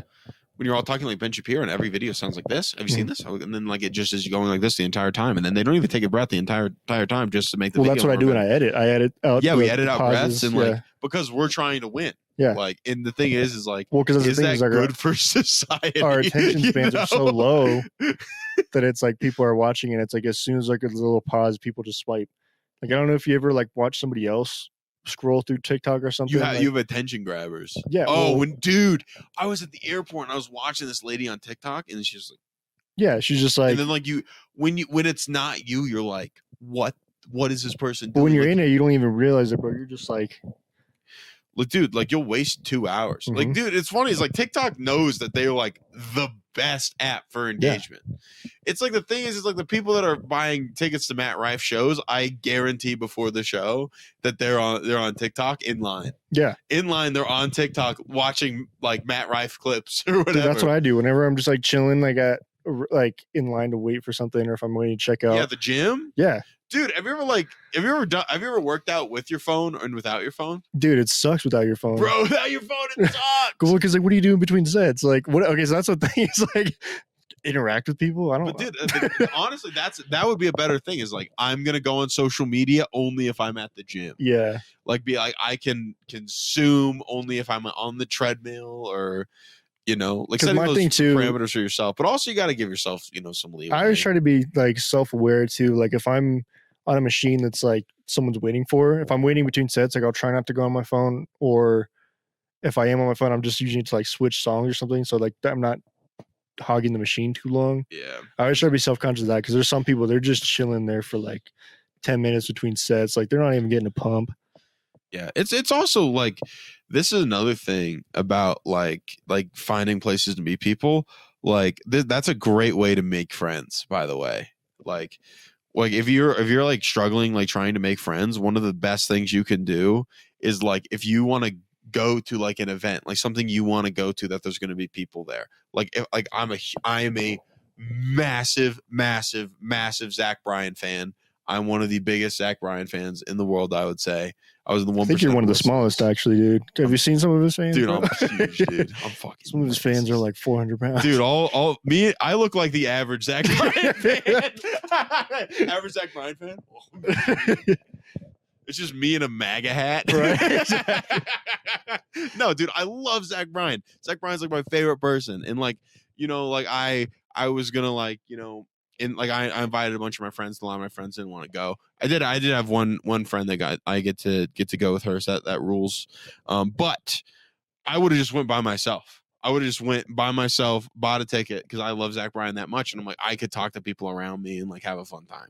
Still, because that's a good way to just make friends and connect with people. Like, you can add people on like social media, then you can like keep in contact with them, or just give them your phone number. And then Cars has always been a good one for me. Yeah, that's great. Because I'm big in like the car community. Well, I'm not big in the car community, but I'm involved in it. Dude, no, yeah, Caleb's car is so sick. Like I want your help when I'm. But I literally, I went to Walmart the other day, and some dude walked up to me, and he was like, dude, I love the car. We were just like talking about it or whatever, and I was talking about his car, and he was like, yeah. He was like, do you know my buddy so and so? And I was like, oh yeah. I was like, I saw his car too. I was like, we were chopping it up on the highway, and because I have my Instagram handle on the side of my car. Yeah. He added me, and then him and I were talking. I was like, yeah, dude. I was like, him and I were like weaving in and out of traffic on the highway, like racing each other.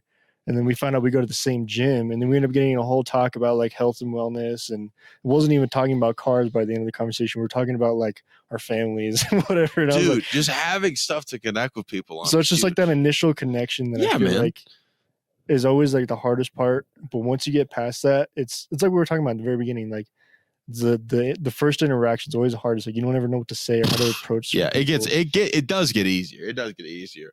But I put a lot of pressure on myself. I think door-to-door. I used to do door-to-door sales. Me too. That helped me a ton.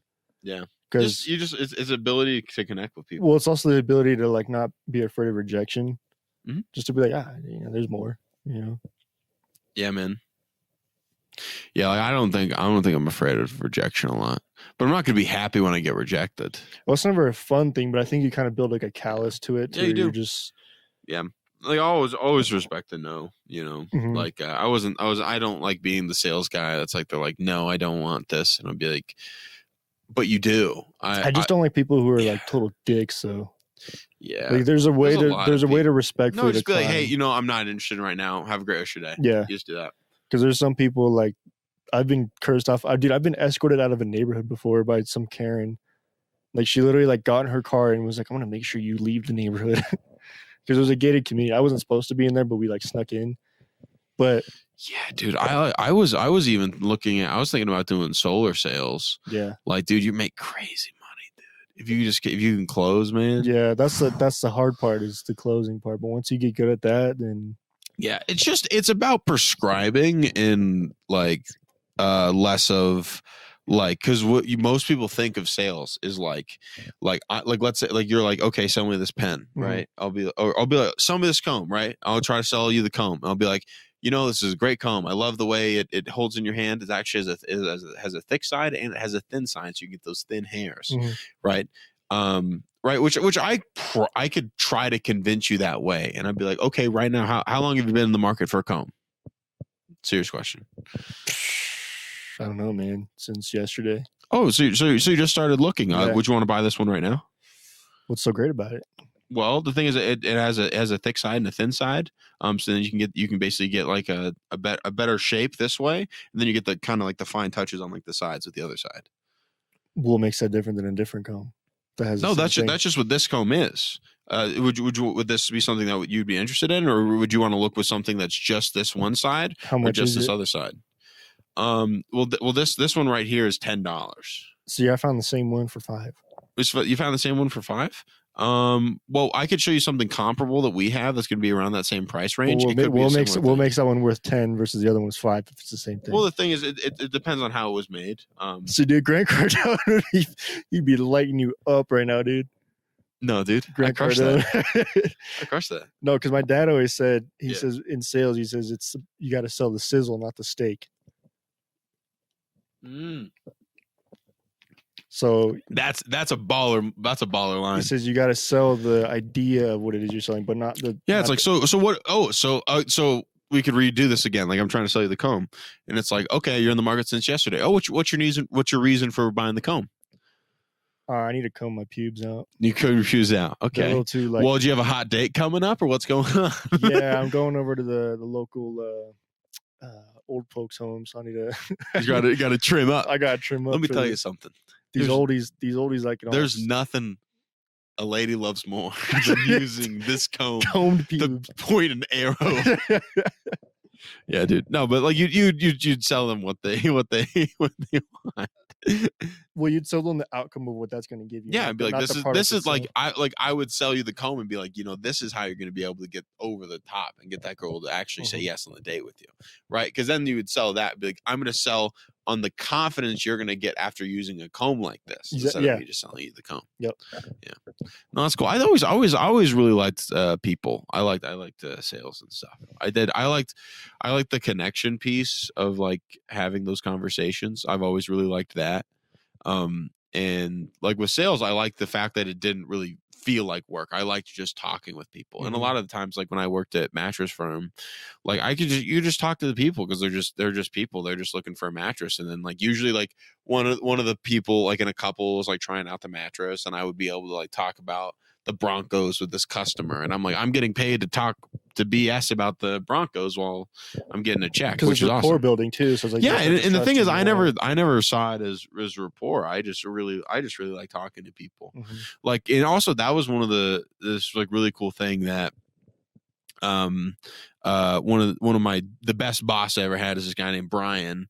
What Brian told me is he's like, a lot of people are gonna use rapport to like get business, to try to convert sales and stuff, right?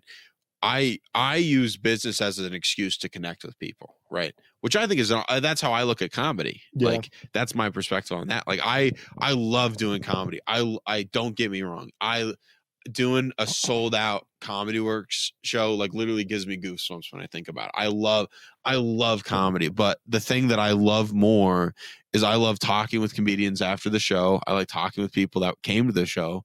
I like that. It makes me feel good. I like being able to like I had this shared experience of doing a comedy show with all these other comedians, and we got to connect on that really, really cool level about like, oh, what joke worked, what joke didn't work. Man, they were a little tough tonight. Or this show was awesome. You're so funny. Like I love that stuff. And also when you're just gonna go joke around with comedians, it's the best. Like I love stuff like that. And that's like I use like, instead of like having friends like in order to like get something, I like the reason I do comedy is to connect with people, not like to get the success of what comedy is. Well, I feel like it's like one of those things where the money is a byproduct. It's not necessarily your focus. It's like, yeah, Not gonna lie, dude. I really would love money. Dude, money's great. It's it's what Like, makes dude, the like I world want to go round. buy a new car. Yeah. I want to get a motorcycle. I Yeah. think. Like I feel like you have that perfect motorcycle look, like do. with the I handlebar do, mustache. man. With this mustache. You grow it out a little bit more and curl up the edges, Yeah. bro. No, I think I'm gonna do it. Yeah, I think that would be a good thing. It also would save on gas. Also, if I move down to LA or Get you some Austin. ladies, bro. Yeah. No, that'd be fun. That's what everybody says about. Dude, okay, so I gotta tell you the story about my car. So yeah, car. we're talking about car guy things. So I was at Best Buy. So I was actually buying that tripod. Yeah. And so I literally just bought my camera like 4 days before that. Yeah. And I was talking to the guy who sold me the camera, and we were talking about, because he's a big car guy as well, and we were interacting about that and whatever, and just chit-chatting, and he was like recommending good cameras to me, whatever. And then so like 4 days later, so yeah, I went to Best Buy, and then I was in the parking lot. I had just gotten back into my car, and then because I went back to the camera store to go find that tripod, but they didn't have that one, so I went to Best Buy instead. And while I was at the camera store, I was looking for that guy, but he wasn't working that day. And I was like, oh, dang. I was like, he could have helped me out. And so I'm in the car, and the car pulls up, and he's like, hey, dude, have you ever thought about taking pictures of your car? And it was the dude who sold me the camera. I was like, are you, I don't remember what his name was, like James or something. Yeah. I was like, are you James? He was like, yeah. He was like, do I know you? I was like, yeah, dude, you literally just sold me my camera like 4 days ago. And I was like, oh, sick. So we got out, start talking about car guys, and he started talking about like some of his cars that he had. Yeah. And then, because he was like driving like a beat up old Civic at the time, because that was like his daily driver. And he's like, I bet this thing gets you a lot of chicks, bro. I was like, no, dude, honestly, I was like, it's quite the opposite. It's just mainly just dudes. I was like, only dudes want to talk about it. And then I kid you not, literally like 2 minutes later, this girl drives up, and she's like, is that your car? Is that your green car? And I was like, no. Yeah, that's mine. And she was cute too. And so we like started talking. She was like, oh my God, I've always wanted a Mustang. I've always wanted. She's like, I love the color. And we like started talking. And then I was like, dude, I swear to God, she stole my car. She stole my car. I was like, dude, I swear, dude. This is literally the second time it's ever happened. Yeah. First time it happened, it was a different story. I'm gonna save that one for later. So one. I would like to put this on the record. No one has ever came up and talked to me about my car. I have a Honda Accord that has hail damage and it has a gold bumper. Gets great gas mileage, Joe. That's a great gas mileage, brother. Mine gets terrible gas mileage. Yeah. No, I think I'm a very frugal cat. I'm like, I don't need a whole lot to be happy, like at all. I'm very, very like. See, my thing is like, I don't even care about like if I had a big house or not. I just like cars a lot, so that's why. Like, dude, I want to get like one of my dream cars. I want to get a Ferrari. Ferrari. Do you know which one? Ferrari. The movie's coming out soon. I have a beef with Ferrari though. What's your beef with Ferrari? Not that I have enough money to ever get one, but yeah. What's your beef with my Ferrari? beef with Ferrari is they don't let you modify them. Really? If you modify them, they will take it from you. They'll do like a cease and desist from, like they'll literally take the car from you. Like they won't sell you it unless they have that stipulation. They'll sell it to you, but if you modify it and it's like known, because like a lot of these like influencers, like a lot of these car guys that buy Ferraris and modify them, Ferrari will like come and seize their car from them. That's wild. Because their claim is that they're perfect from the factory, which I agree, they're phenomenal cars. But they're perfect from the factory, which I feel like is like such an egotistical thing to say from Ferrari. But at this, it's still Ferrari. Yeah, it's still Ferrari. So it's hard. Yeah, they were on Germany's side in World War II. But they're like, you can't trust them. If you modify it, you're ruining perfection. That's how I feel about women. If you modify this, on a Bentley, you're dude. Gorgeous. That was a Kim. I don't know, man. I'm thinking about getting. That's another potential New Year's resolution reward. If I can bench 300 at any point in my life, I'm gonna get a tattoo. Oh, what are you gonna get? I think I'm gonna get like a bull, like a big like cowboy in like riding a bull. I found this really cool design. I think it's sick. We could put it here. Reverse cowboy. Or we don't have to. I don't care. Right here. You're gonna do reverse cowboy? No, dude. Not reverse cowboy. No. No, it'd probably be like just like a fucking badass like thing, like probably like a it's like I had a skeleton riding a bull. Are you gonna do like black and white color? Yeah, black and white. Yeah. black. Well, I feel it's like gonna be you're- blacker than my skin, which is white as hell. I feel like your skin tone you could do color. I feel like mine. Color No, doesn't I look think good on anyone with color tattoos, I think, looks stupid. mine. Yeah, I think you look like a chump if you get a color tattoo. I agree. I wasn't gonna say it, but I'm glad you said it. Yeah, man. No, but if you're bigger than me and you have color tattoos, they're really cool. They're really awesome. Really man. awesome. Actually, Don't hurt me. If you can bench more than me, I'm only threatened by guys that can bench press more than me. Same. I'm not. I can't Like- bench anymore though. That's the problem.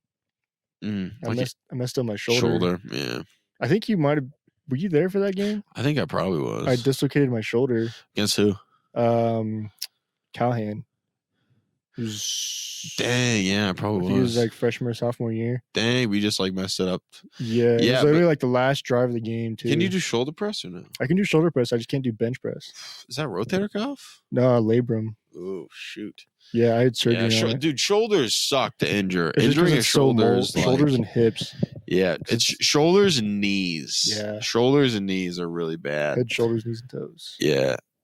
I'm not sure the toes. I think you can recover. I from got the toe. ingrown toenails, bro. Those hurt sometimes. Oh, dude, you gotta push your cuticles back. No, it's on the sides. No, that's what you gotta do. So like when you have like your fingernail, Uh-huh. what you do is you gotta press these like your cuticles back. Like Does that?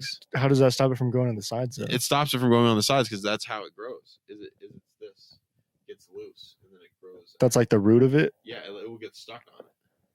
So you press it in. I always had to clip them, dude. And I had one that I couldn't. Like I clipped it, but then there was still part of it stuck in there. So I just had to like. Rip it off. I had to thug It's it always out. the pinky toe. No, mine's my big toe. I had to thug it out. Hey! I had to thug it out for like 2 months until it grew Oh, back that enough sucks. to clip it. It's always Yeah. so satisfying though when you do get it because it's like just like such a Right. relief. Are you gonna show the dogs on camera? Yeah, Just so- yeah, so, whipping out the dogs, I had an ingrown toenail right there. dude. On the big Can toe. we get close up on this? Can we get close up? We Can can we zoom get in on close it. up on this? This is the clip. This is the clip, Caleb. This is a clip. That should Can this be the thumbnail for That should every be- that's the podcast? thumbnail. Can the episode number be right here on my foot? We'll do it. We'll make it happen. Let's do it, dude. Yeah. Oh yeah, I had an ingrown toenail on the side. Yeah, dude, they're the worst because it's like anytime, even just putting on shoes, like it was so painful to the point where I put on a sock, it Yeah. hurt because like the pressure of it. Oh, that stinks. So head, shoulders, and toes. Head, shoulders, knees, and toes. Concussion, torn labrum, ACL, Yeah. ingrown toenails. Oh, I have a funny story about concussions. Uh-oh. Our quarterback on our team, we talked about him earlier. Our homophobic quarterback.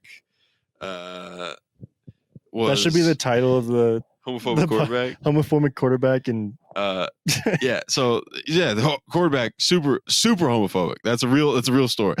Don't deep dive. He should. I don't believe cancel culture is dumb. But this is what I'll say. So he got super concussed at one of the football games. Like he was on. I think it was kickoff return. is that Hands. the one where he like broke his orbital too? No, that was the last game of our season. Yeah. And he went up to like catch an onside kick and he caught it, and then he totally got a super bad concussion. Like he's like passed out. Did he Like- get hit or did he just? No, helmet to ground. Yeah, he did get hit Oh, because he like went up to jump to catch it, and then the Mhm. guy just like spiked him. dang. So they escorted him off to the sideline. I remember because like I was over on the sideline. Is I that what walked made him over. homophobic? Yeah, that concussion made him hate gay people. He's like, "Dude, what are they doing teaching are they doing? reading stories in class? What are they doing dicks and butts? I don't like it. What are they doing writing literature? Okay. What are they doing writing books? Gay. Stop that. We're No, not but yeah, homo- but we're see- not. We're not homophobic. We're not. I'm a fan. I'm going to say We've already interviewed 2 gay people on the podcast. Which ones? You guys have to guess. Clip that. Clip it right here. Come on. Anyways, let's go back to Russell Wilson Yeah, getting exactly. freaking benched, dude. Exactly. I'm pissed. You know why I'm pissed? I just got a Russell Wilson jersey for Christmas, dude. Dang, That dude. sucks. It was such a nice gift. What's and- your opinion on Russ right now? I don't. Think I he's admit that bad. I want to stick with him, man. I like him too. Stick with him.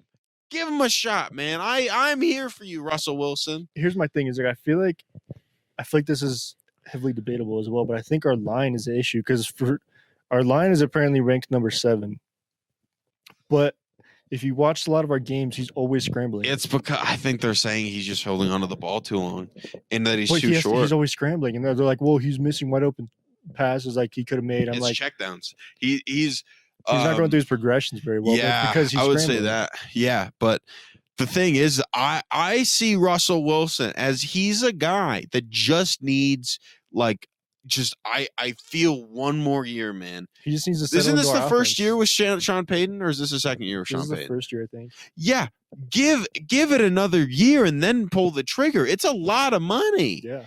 Like, dude, who are we gonna get? Kaleb Williams? He paints his nails. Well, 'cause that's he just can't gonna be- throw a spiral. The nail polish is gonna rub off. That's just going to be He's not the quarterback of the Denver Broncos. Get out of here. too much dead cap space at that point. Yeah, we're gonna eat it. We're gonna eat it to put him on a different team. Well, who are we going to get? Because I feel like at that point, quarterback's not the issue. I don't think. Could be. I don't know. But It's quarterback's not the issue. It's not the issue. The issue is literally, it's just, I believe, offensive line. I think it's offensive line. But dude, the thing is, Well, that 'cause we I- have two great linemen. Well, 'cause we have two Bowles- Pro Bowl caliber linemen. Bowles is pretty Yeah, good. Bowles is I think he's a Pro Bowler. But he's here's my really thing: is like I solid. think the reason why they're ranked higher. I think the reason why they're ranked so high is because they don't have as many sacks. But I think the reason why they don't have as many sacks is because Russell's always scrambling, which he's good at. But when he's scrambling, he can't make all of his progressions. Can you look up the Pro Football Focus rankings for the offensive lines in the NFL? Yeah, man. No, I think the Broncos problem is like we're in these games, but it's like there's a couple mental errors and like that it's hard to overcome them. Like I was at the Patriots game on Christmas Eve. I watched that game happen, and I watched us come all the way back just to lose it, and it hurt my heart, man. I love the Broncos. I love the Broncos so much. I love the Broncos more than I love most of my own family. I love the Broncos more than I love ice cream. I love the Broncos more than I've loved any girlfriend I've ever had. I love the Broncos more than It's quite a bold statement. Clay Aiken loves attention. I love the Broncos so much. Clay Aiken. Can we put the national anthem behind this? I love the Broncos so much. I would never watch a game of football ever again if it meant that the Broncos weren't playing. Making me subscribe to this. I love the Broncos so much. Do you have to subscribe to Pro Football Focus? Then don't worry about it. Yeah, that's what it is. Screw that. But this is the thing. I love these Broncos so much, and that's why it's hard for me to see them do so poorly sometimes. It breaks Dude, it's my hard heart. to be a Broncos fan right now because, dude, we were like so It's down. so hard. I was like just ready. I was like, we're gonna get first overall pick. We're gonna be all right. And then And they then we started got turning- hope. Yeah, and then we started turning around. I was like, oh, we might actually be able to make playoffs this year. And then literally like 2 weeks ago, I was like, maybe not. It hurts so bad that the Raiders then beat the Chiefs. Yep. So then, like, if we would have won that game and then Mhm. won the next game, we could have potentially won the division. Yep. Ugh. Because I think they said if we beat the Texans, we would have our chances of making playoffs were like 80%, and then after that dropped down to like 50 if we would have beat the Patriots. And now they're down to like I think like 5. Yeah. But you're Good. saying there's a chance. Saying Go there's a Broncos, chance. baby. Go Broncos. But yeah, I think it's like I think the offensive line is probably it's probably okay. I don't know. I would need to do like a whole evaluation, but there's like Colin Cowherd talked about it, and he said that 2 Super Bowl winning coaches moved on from Russell Wilson. Pete Carroll moved on from Russell Wilson, and Sean Payton now wants to move on from Russell Wilson. It's like his excuse was he's like, how many bosses have to fire you before you realize that you're the problem? You know? Yeah, I mean that's a good point too. I don't know. I guess I haven't like analyzed it that in depth either. So like I feel like these people are way more educated on this subject. to Yeah. Actually, to give a proper guesstimate as to why. Mhm. But I just think I just think we need to stop sucking. So Did you see? But dude, if you compare Russell Wilson's stats from this season, he has thrown the same amount of touchdowns as Patrick Mahomes, and has 8 interceptions, and Patrick Mahomes, I believe, has 12. Russell Wilson's stats were better than Patrick Mahomes is this year. How do they compare to Geno Smith? Above, I think. They're above his. I'm not sure. I think the Seahawks are playing well. Aren't they going to make the playoffs? I think they're doing pretty good. Let me see. Let's go through. Also, I want to do a playoff prediction panel, and we'll see how accurate I am. Clinch playoff berth in week 17.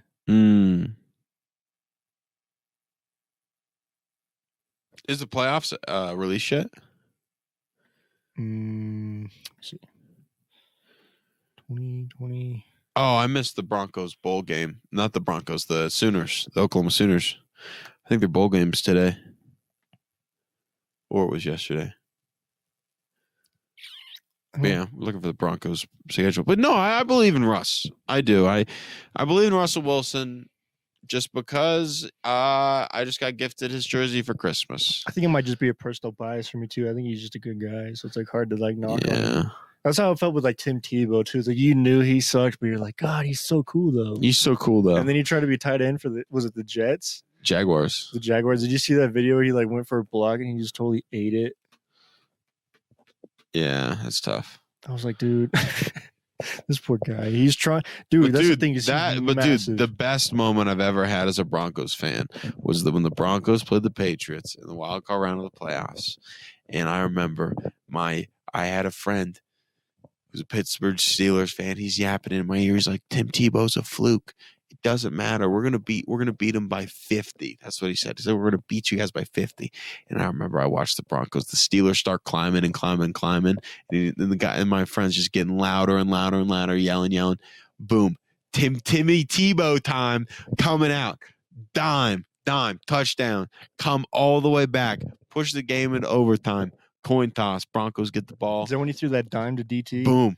Then gets the Tim Tebow. He's a left-handed quarterback. He comes, throws it to Demarius Thomas across the middle. R.I.P. Place goes crazy. And my friend went and cried. He cried real tears and went in his room and locked the door. Was that before Super Bowl 48? And I laughed the hardest I've ever laughed in my life. I think so. Yeah, that's when the Seahawks put like. No, it was before Peyton, brother. Was that Peyton? Was Peyton in 48? I don't think so. No, he was a Bronco in 48 because it was like 50. That's when we lost to the Seahawks, right? Mm-hmm. No, 50 was the one we won. No, I remember we lost to the one. Seahawks 48. Yeah. I think you're right. Yeah, did we have Manning then? It might have been. But no, we didn't. We didn't have Manning. Yeah, Super Bowl 48 was Peyton Manning's super good season. That was 2013. I think it was like 2010, 2011, I think. Because he played the national championship at Florida in 2008. The last season at Florida was 2009. I guess. Oh, I think we did. Yeah, we did have Manning. You're right. Mm-hmm. But then the Broncos. That game against the Seahawks made me hate the city of Seattle. Oh, dude, same. That's when I started to like develop a huge hatred for Richard Sherman. Oh, dude, I hated Richard Sherman. Dude, every one of our football coaches was like, wait a minute. What Nike gave money to Colin Kaepernick? Guess who's wearing Adidas? Like, dude, don't do that. It was very funny. I love it. White boys are way better. White boys are better than this. You see? Yeah, dude, they just went. But yeah, all of my football coaches were always like, Richard Sherman, that guy should just shut his trap. You know what I'm saying? So this is how much of a that guy needs to shut his mouth. How much of a Nike fan I am? Because it was after that whole Colin Kaepernick thing. Do you remember that? What was that sports store in the mall? The one on the upper Dick's. floor? No. The one that like they sold like jerseys and stuff. Primetime? I think so.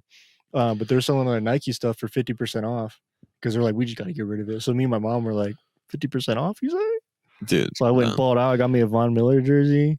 Got me a couple sweatshirts. I got a couple Broncos dude, shirts. by the way, very funny bit to do. Very funny bit to do. If you ever go to a Nuggets game, just go and start kneeling during the national anthem. Oh, that's a terrible. You can just do it in the crowd. What are they gonna do? Probably all try to jump you or something. No, we're in Denver, brother. Have you ever been to Denver? They hate America there. I guess I don't go to Denver enough. You need to go to Denver more. Or do you? No, you can just start kneeling during the national anthem if you want. Avoid it. You can just do it whenever you want. Like you can do it right now, dude. yeah, dude. You're wearing black, so I guess you could be considered black. No. You can just Tebow whenever you want. You can just do that. Like just say I'm not kneeling. I loved Daniel Tosh did this one sketch where he went and he was like Tebowing is a trend and like people just started doing it, right? And he was like, we should do that after people did horrific things. Like someone like ran over a dog and then they got out of the car and started Tebowing. After like someone literally it's like, oh dude, I watched terrible. That was terrible. I'm going to hell for that. You're like, why is Colin Kaepernick Tebowing before every game? He aspires to be. What is he doing? One of the things I think is really funny is like there's like this one guy that plays for the Orlando Magic and he didn't kneel for the anthem, and now he's just like giving speeches like in front of like arenas full of people. I just stood up. He's like, you know what? That's not who I am. And then it's just like it's a picture of him standing up. All of a sudden, he just turns like Gary Vee, and he's just like doing all these seminars. Yeah, literally, no, like he's doing like Christian arenas. I mean, that's cool, I guess, but I mean, what did he really do? Speaking of which, Tim Tebow, I'm pretty sure is coming to Denver. For what? I think he's for like a leadership summit. One thing I think that is cool about Denver is I feel like it seems like we have a good culture there for whatever reason, because a lot of the players that have like left, like Von Miller loves Denver, Peyton Manning loves Denver, like all these great players that we've had, dude, Shane Sharp, all these guys. Like there is nothing in the world that makes me more fucking pissed off than talking about how we treated Von Miller. It made me not want to be a Broncos fan. I love Von Miller more than I love most of my family. I've used that line a couple of times. I'm actually very close to most of my family. But this is what I'm saying. Von Miller is a perfect example of why the Broncos organization is falling behind. But here's why the thing. Consistently, year after year, we keep getting left in the dust by these other teams in the AFC West. It's because of how we treated Von Miller. Von Miller's a Pro Bowl player. You see him in Buffalo. He is balling out of his mind. I agree, but I'm going to play devil's advocate because he was injured for like 3 years straight. He would like get in, get injured, get in, get injured. So he'd be out for like half the season each year. So it was just like we're spending all this money for someone to play half a season for us, which you're spending all this money for someone who brought a Super Bowl to our town. It's true. It's someone that literally is, I believe, one of the greatest Super Bowl MVPs. Whatever happened with the allegation with him recently? Nothing. Did they just shoot? Google it. Yeah, I remember I saw that. I didn't even look at anything. Wasn't it like was it an assault case? Domestic violence. They said he like punched his pregnant girlfriend. We'll wait to hear the facts to see if I still love Von Miller as much as I do. Says break silence. Says assault allegations 100% false. Oh, Bills Von Miller. Oh no, he said that. So he's denying it. Because I think I could be wrong. I could just be saying stuff, but I think I heard somebody say like she's kind of crying wolf, like she's done that several times. Like she's like said to like other guys that beaten her, or he's beaten her, something like that. Or I guess people like think about how good that woman must treat those dudes. Think about this. For you to know that she's like she's gonna blame me for something. He's gonna blame me for something. But then you're so like, good, let's do this. Let's stay in this. It's a game. I mean, that's all. I'm in, bro. Can you close that blind behind you? Did you say please? Please. Sorry. Thank you so much. Sorry. That was mean of me.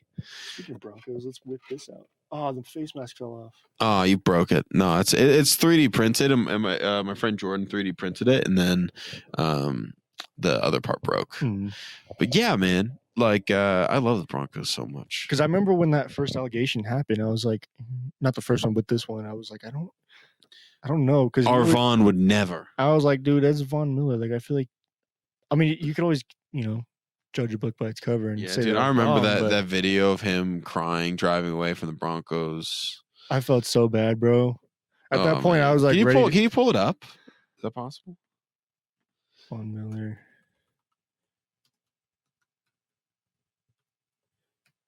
Von Miller commits hate crime. Where?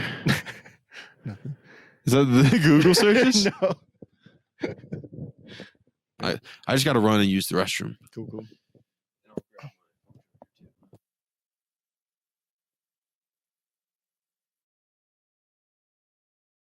All this video.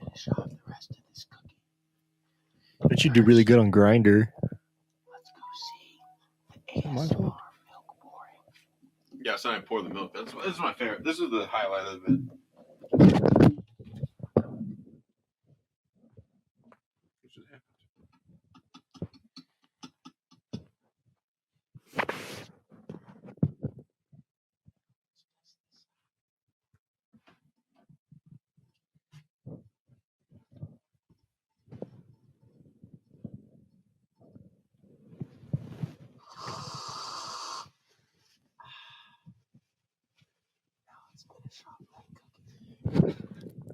A little behind the scenes for this video, what I'd like to say is David, who is directing, had to leave the room because he was crying laughing during the film.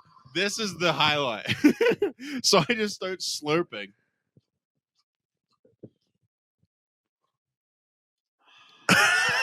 So I would just keep doing that. I think in order to run for president, you should have to endure this whole video on repeat for 3 hours straight. This is how they tortured prisoners in Guantanamo Bay by playing this video. This is what they used in Auschwitz, bro. They just voluntarily. I can just finish the rest of that. So I'm eating some Cinnamon Toast Crunch. Ooh, Cinnamon Toast Crunch sounds bomber. Dude, I haven't had that in like a couple of years.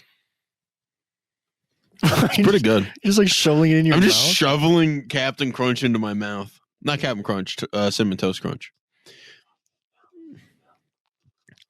Dude, you should put this video on your resume.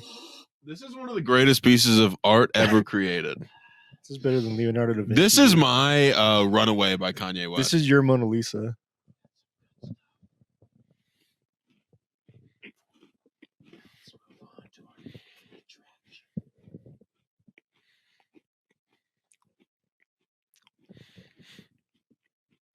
I forgot what the main attraction was. Oh yeah, overly stale marshmallows. Were they just like chips at that point?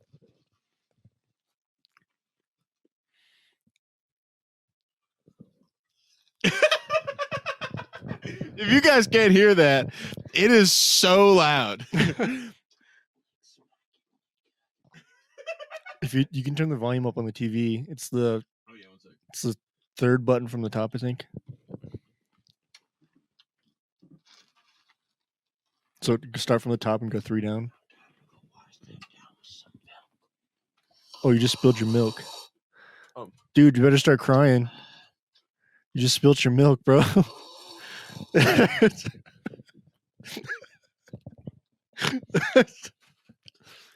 get this? You get this on camera. Get this on camera, Caleb. It's all over the floor. The milk is all over the floor, guys. Better start crying, bro. I'm gonna beat my wife after this podcast. Start crying over spilled milk. I'm dude. pretty upset.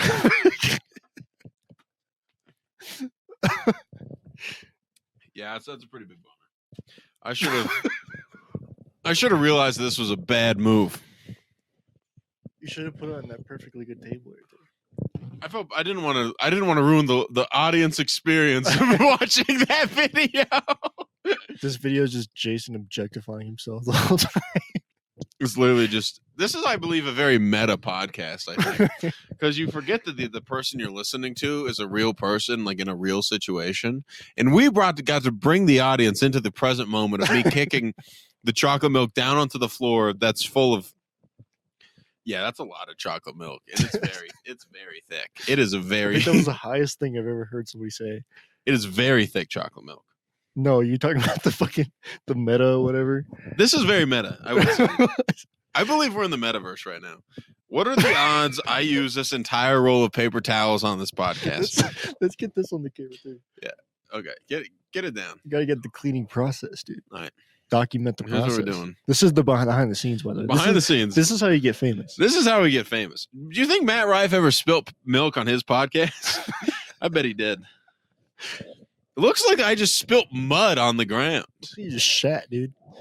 I did. But that's besides the point. One of my favorite things is like they would go, like I would watch like Airplane. And they would just be like, oh no, there's a second tower. no, have you seen the famous movie Airplane? Oh my God, there's still so much chocolate milk on the ground. All right. Well, it's good. I haven't cleaned my floor in a while. So on the episode of the podcast today, we're gonna clean up spilled milk. This is the best way to get chocolate milk out of your. Is you want to blot. You don't want to rub. You don't want to rub, guys. Okay, and we will be selling these paper towels. Is that the same way you finger a girlfriend? You blot, you don't rub. You got blot. No, I believe that you should wait till marriage, and that's something that you should communicate. That's what you should talk about fingering. You shouldn't even think about it.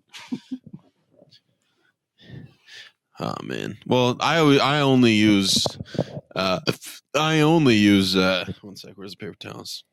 Dollar Tree paper towels to clean up the spilled milk that I spilled on my podcast while we were watching, I believe, a video of me drinking milk. That's the whole video.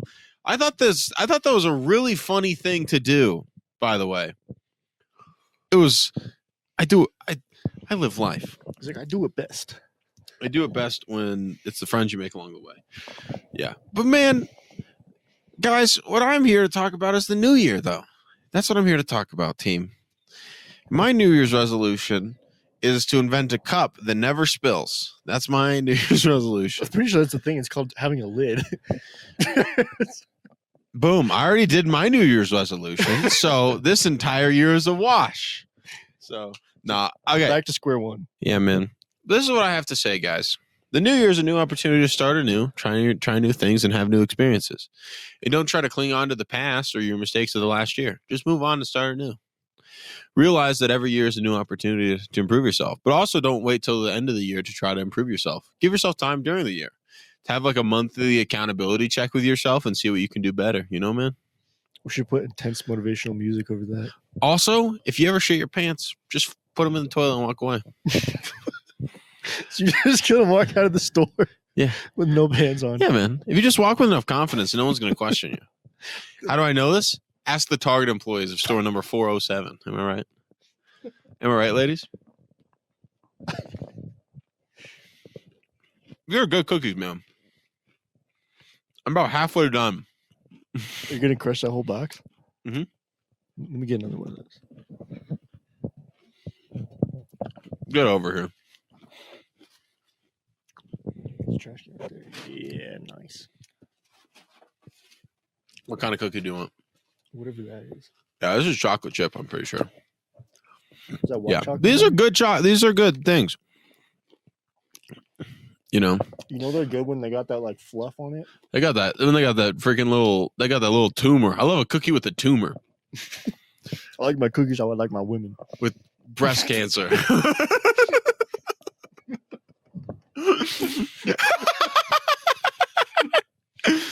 I love a good cookie, man. I love a good tumor.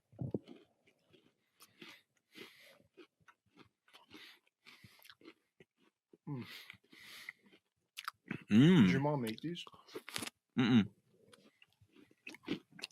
By the way, fellas, great date idea. By the way, this isn't a first date, but second, you can make it happen. You go have your first date, go to a coffee shop, whatever. You order your large chocolate milk like we all do. At Starbucks?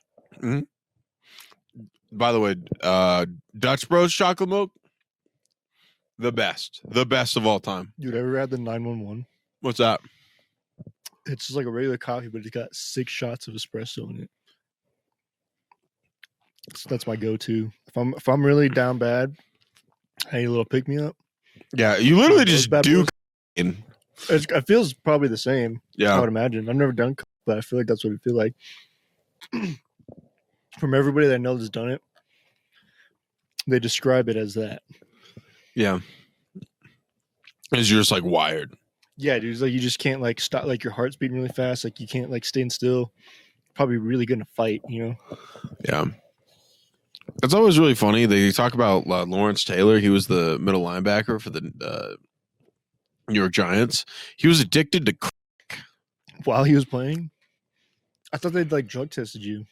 Not for crack, you know. But you would think that would be on the panel. Like, dude, the scariest man alive is Hall of Fame linebacker Lawrence Taylor being on crack and hitting you, coming at you full speed, dude. So wait, so what do they drug test for in the NFL? Because I know they do, like, I know they do that, but like, and also that was the '80s. That was before we even did steroid testing. But I thought they weren't allowed to like smoke or anything like that either. They got caught smoking, but how would they drug test for it? I thought because I thought they hadn't like routinely come in or whatever. No, man. Because I remember I was watching this video about what's that like brain injury thing called? Concussion. Well, well, that, but it's like when you get older, you like develop something from having dementia. No, Alzheimer's. No, it's like an acronym. You develop something when you're older in life from getting too many concussions. Let me look it up. ALS? Autism? Down syndrome? You know, if you get too old, you get Down syndrome. You know this? If you get really old, you actually develop Down syndrome. And you just start like... Is that from personal experience? Yeah, it is. In 4 more years, I'm going to have full-blown Down syndrome. Yeah. No, I love people with Down syndrome. They're the best. Oh, dude, they're great. They're freaking hilarious. Yeah. Is it bad to do that? Like to say that I like a whole group of people, you know? What the heck is it called? It's like because you should CTE. Look at it. Oh yeah. When they get that, I'm an idiot. What's funny is I know what CTE stands for. What? I think it's chronic traumatic encephalopathy. I believe that's a big word.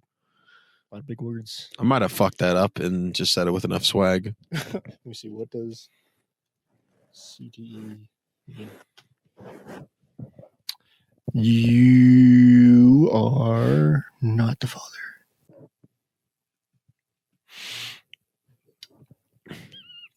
What does it stand for? Oh, because I was looking at videos.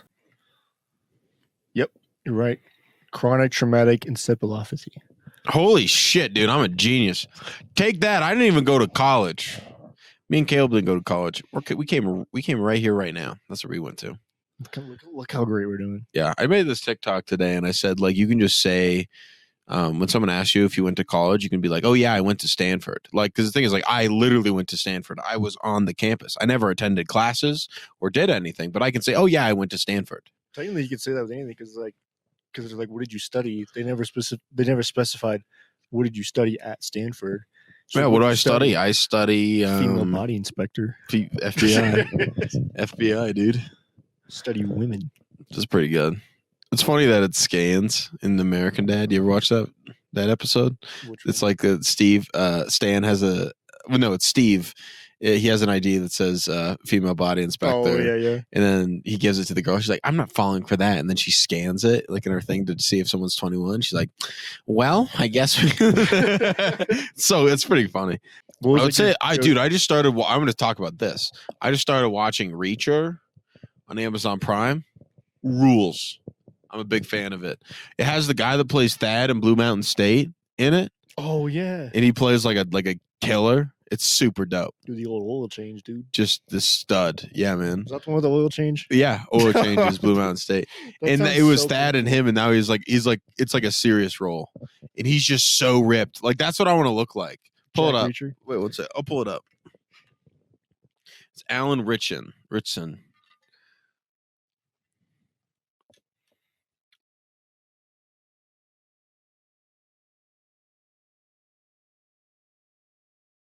Alan Ritchson. Yeah, like look at this. This is crazy. This is crazy, guys. Look at this. He looks like Justin Waller. Look at this. We're gonna full screen this.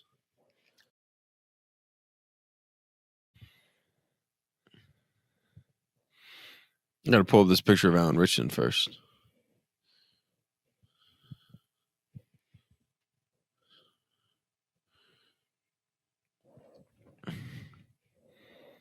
That's a pretty big dude. I wish I looked like that. Come on. Open. There it is. He's 240 pounds. Dang. That's crazy. How long do you think it That was gay. I feel like Too fast. I just committed a gay. He looks like he might be on roids.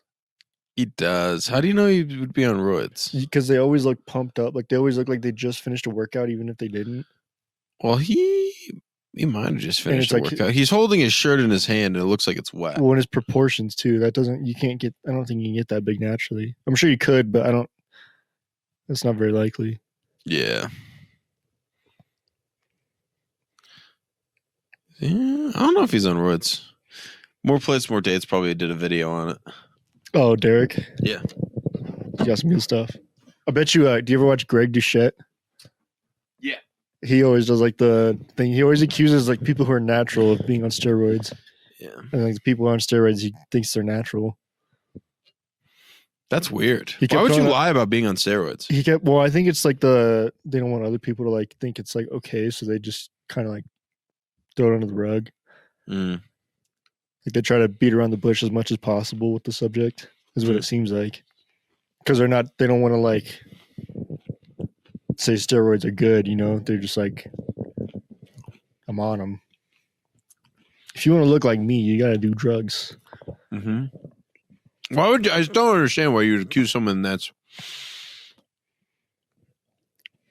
Why would you lie about using steroids? That just doesn't make sense to me. I think because you also, it's like maybe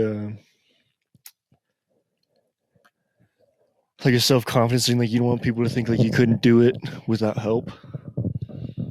So they got to like lie to other people and make them think like, oh yeah, I did it the hard way. No, I'm talking about the other way. Oh, saying that you're natural? Yeah, you're like, no, I'm on steroids, but I'm natural? Yeah, that's what I thought you were saying. I was very confused. No. No, cool. That's great podcast content. No, because if you're on steroids and you say that you're natural, like you don't want people to like have a false conception of you, thinking like you don't work. Because even if you're on steroids, you still have to work like tremendously hard. You just get bigger a little bit faster. Yeah. Just helps you recover better too. I don't think it's about getting bigger faster. I thought what it did is like you can just push longer. Probably helps with that, but it's like I don't know the science of it too well, but they're saying I don't even want to like think about talking about it because I'm going to butcher it. But they say too, it like helps you recover. So if you're like doing intense workouts like every day, your body can recover faster and still be able to put on muscle versus. They say sometimes if you work out too much, it has like diminishing returns and you don't really build anything off of it. Dang. That's wild. I want to look at this video of this Russell Wilson talking about being benched by the Broncos. Just to when you were told you were being going to second team in favor of Jared. Yeah, it was definitely disappointing. I think that we've obviously been competing all year, try to get to the playoffs, and still got a chance and everything else. But for me, I obviously I love being out there, love playing with our guys and doing whatever it takes. Goodness gracious, this sucks. So basically, with the drama with Russell Wilson, for those of you guys that don't know, is he played honestly pretty well this year. I would say that a lot of people would say he had a massive improvement this year. The Broncos had a really, really good run. And then right at the end of the season, when we're about out of the playoffs, we have about 5% chance of making it in, the Broncos decided to bench Russell Wilson. Russell Wilson has been playing probably in the top 10 in terms of quarterback play for these past couple games. And he had a not so great performance against New England, but they did okay. They battled back, and then basically they couldn't stop him late. The defense just the Pat Surtain got kind of beat on a tough pass, which sucked, and he's our best player on defense. So they benched Russell Wilson, and now this is him came talking over, about it.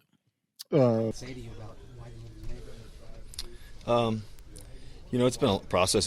Just that he was going to go with number 2. I was going to become number 2. There's been a lot of attention about the contract situation. Did they approach you or your agent in October regarding adjusting the contract, Russell? Yeah. What can you say about that? Yeah, they just during we beat the Chiefs. They came up to me during the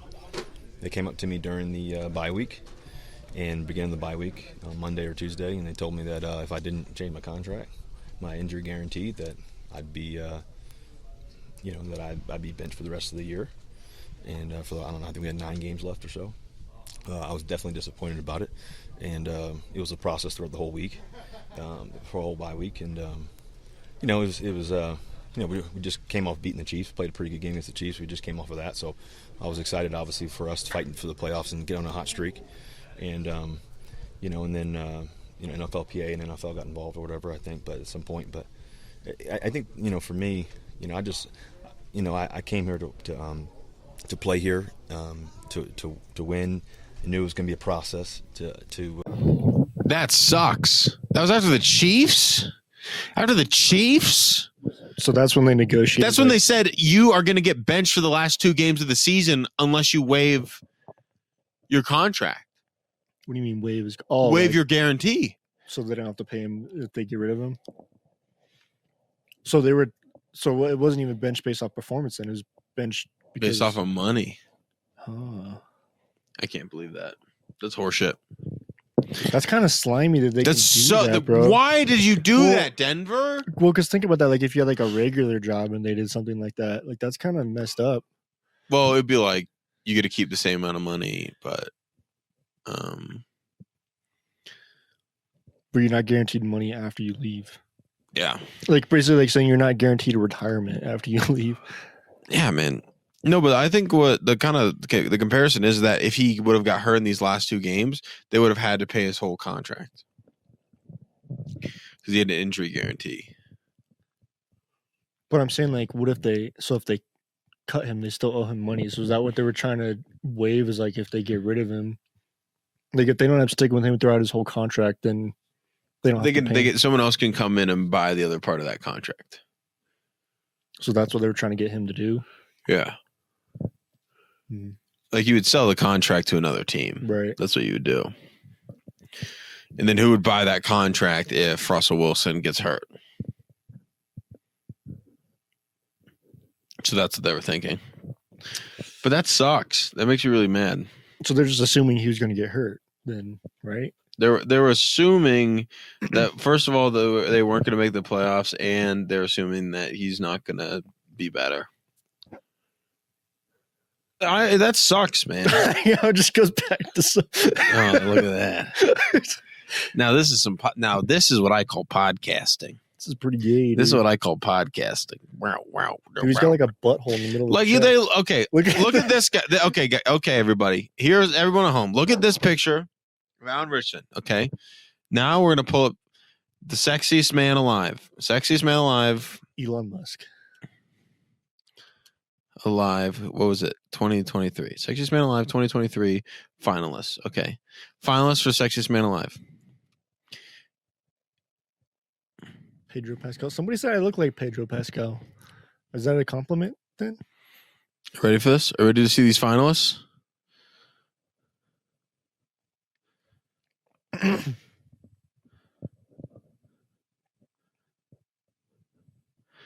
Patrick Dempsey, named Sexiest Man Alive, beat Pedro Pascal, Timothy Chalamet. Ooh, who's Timothy Chalamet? I don't know. Who is this Timothy Chalamet? That's my question.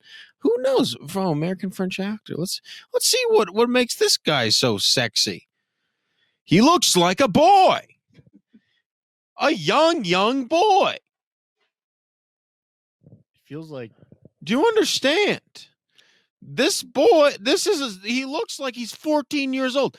If your girlfriend says that she finds Timothy Chalamet attractive, she should be locked up in jail. She's the pedophile. She's a pedophile. Look at this. Look at this man and tell me that he is not 12 years old. If I saw Timothy Chalamet, if Timothy Chalamet was a little running back for let's say a little football team, and we were going and playing, doing some drills, and I had to block that man, I would kill him. Dude. Sexiest man alive, this guy. Oh, wait, how old is he? I don't know. He looks like a handsome Squidward. He does look handsome. Like age, Tim. 28. He's 28 years old and looks like that. All right, but this is what we're going to do. We're going to go back and forth, okay? Look at this. I thought he might have been like 18.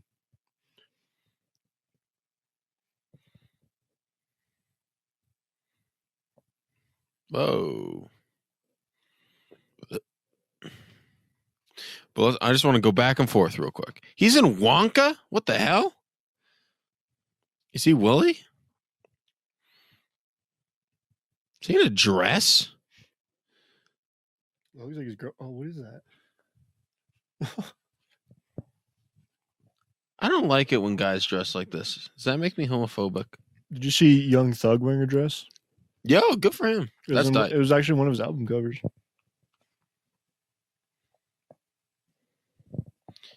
Always found something wrong.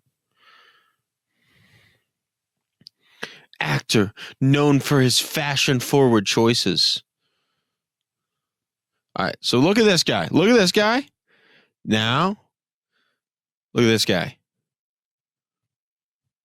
This guy or this guy? This guy looks like he could eat this guy.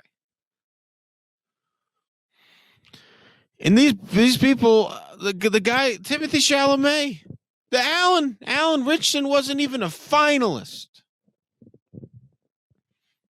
It's crazy.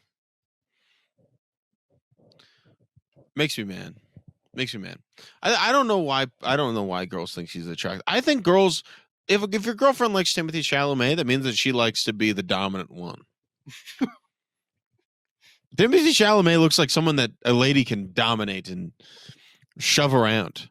That's not someone that's going to stick up for himself in a fight. Girls that like to peg dudes. Definitely. If your girlfriend likes Timothy Chalamet, she probably will peg you. So if she hasn't already. Well, odds are she has. So Father, Son, Holy Spirit. Bless their hearts. I think that that's bad and you shouldn't do it. I'd like to say that. But yeah, man. It's very, very confusing. Very bad, I'd say. What is this? Oh, what is it called? Tule? Toll? How do you pronounce that? I don't know. Toilet? Tulle. I forgot. What do you pronounce it? Twelly. Let me see. Let's get the screen back. I'm stupid. Why is this spelled like that? I don't know, man. It's confusing to me. But yeah, man, that's like that's been the hardest thing that's going on in my life right now is how girls like Timothy Chalamet. I don't understand it. I feel like if I look like Michael B. Jordan, I wouldn't have any problems in life, probably ever. Probably not. But also hot people have problems, I mean, how would you like I know this for a fact with how attractive I am. If a girl is with me, she is with me entirely because of who I am. Like that's virtually it. Like I know she likes me for me. Most of the girls I date are always going to be worried about if I like them as a person or if I just like them for their bodies. But I feel like there always has to be that initial attraction though, because I feel like that's usually the first thing that they're like Yeah, but I'm cute. I'm cute. I'm not hot. Like someone would be like, "Oh, He's like, oh. that's what I can get. For sure, I can get that. Like, oh, look at. I just look look at that this guy." wannabe black douchebag right here. Yeah, you look like a guy. My girlfriend would cheat on me with. That's what Kaleb looks like. Don't get in front of the camera. No, definitely. Like you look like a cool guy. I'm like the guy you settle down with and get married. That's what I think. That's what I look like. I'm Have you like, been told- this is the best I can do. I just want someone to cherish my heart and my character. That's what I want. Oh, you don't get. You know what that means? Not packing. That's what that means. No, I give my all out there, man. I'm like I'd say in terms of like my like dating life, it's like I'm like dating me. It's like you're dating like a really good like 6-man on the nugs, bench player. He'll come in, he'll ball out, but he's got a small window, he doesn't have all day out there. I just like go out there, do my thing, do my best, but I'm not in the starting lineup. That's how it'll be. Hey, but those guys are usually the ones that have the most fun because like I get to sit courtside every single game. I don't have to play, and I get paid millions of dollars to do it. Millions of dollars. They were like, I heard somebody say he was like, "There's no better job than being second string quarterback in the NFL," and I can see how that's true, dude. Because it's like you get to play with these guys, you get to hang out with them all the time, you get to meet other famous NFL guys, be involved in the whole thing, but you don't really have to show up on game day. Well, you show up, but I mean, like you don't have to like play. Yeah. And you get paid millions of dollars to do that. That sounds dope, dude. I mean, yeah, of course you gotta still be in shape and always be like on the, be alert just in case your name gets called. But still, dude, I feel like that'd be a lot of fun. Oh, for sure. Oh, it would be a lot of fun. I'd love to play football. I loved playing football. Football was awesome.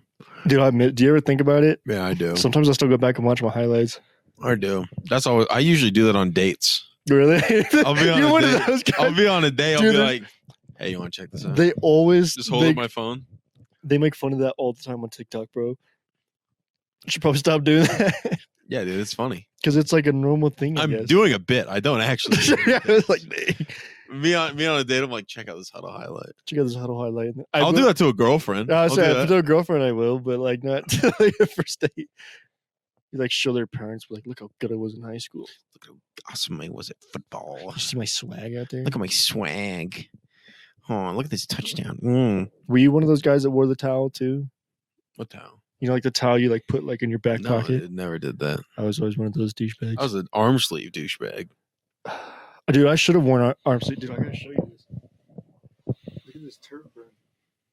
Still there. Well, it's like a scar, but it's like bumpy. But it like I don't think it'll ever go away. I might like tattoo over it or something. I think that'll be sick.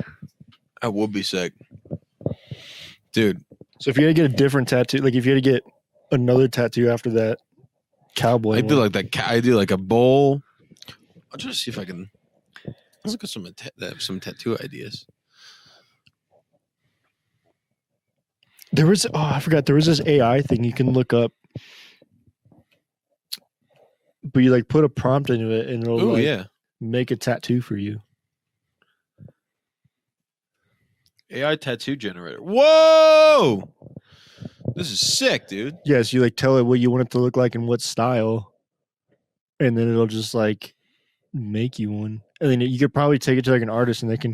Because I think sometimes like the face gets like all messed up. You know, how, like sometimes like proportions don't look right.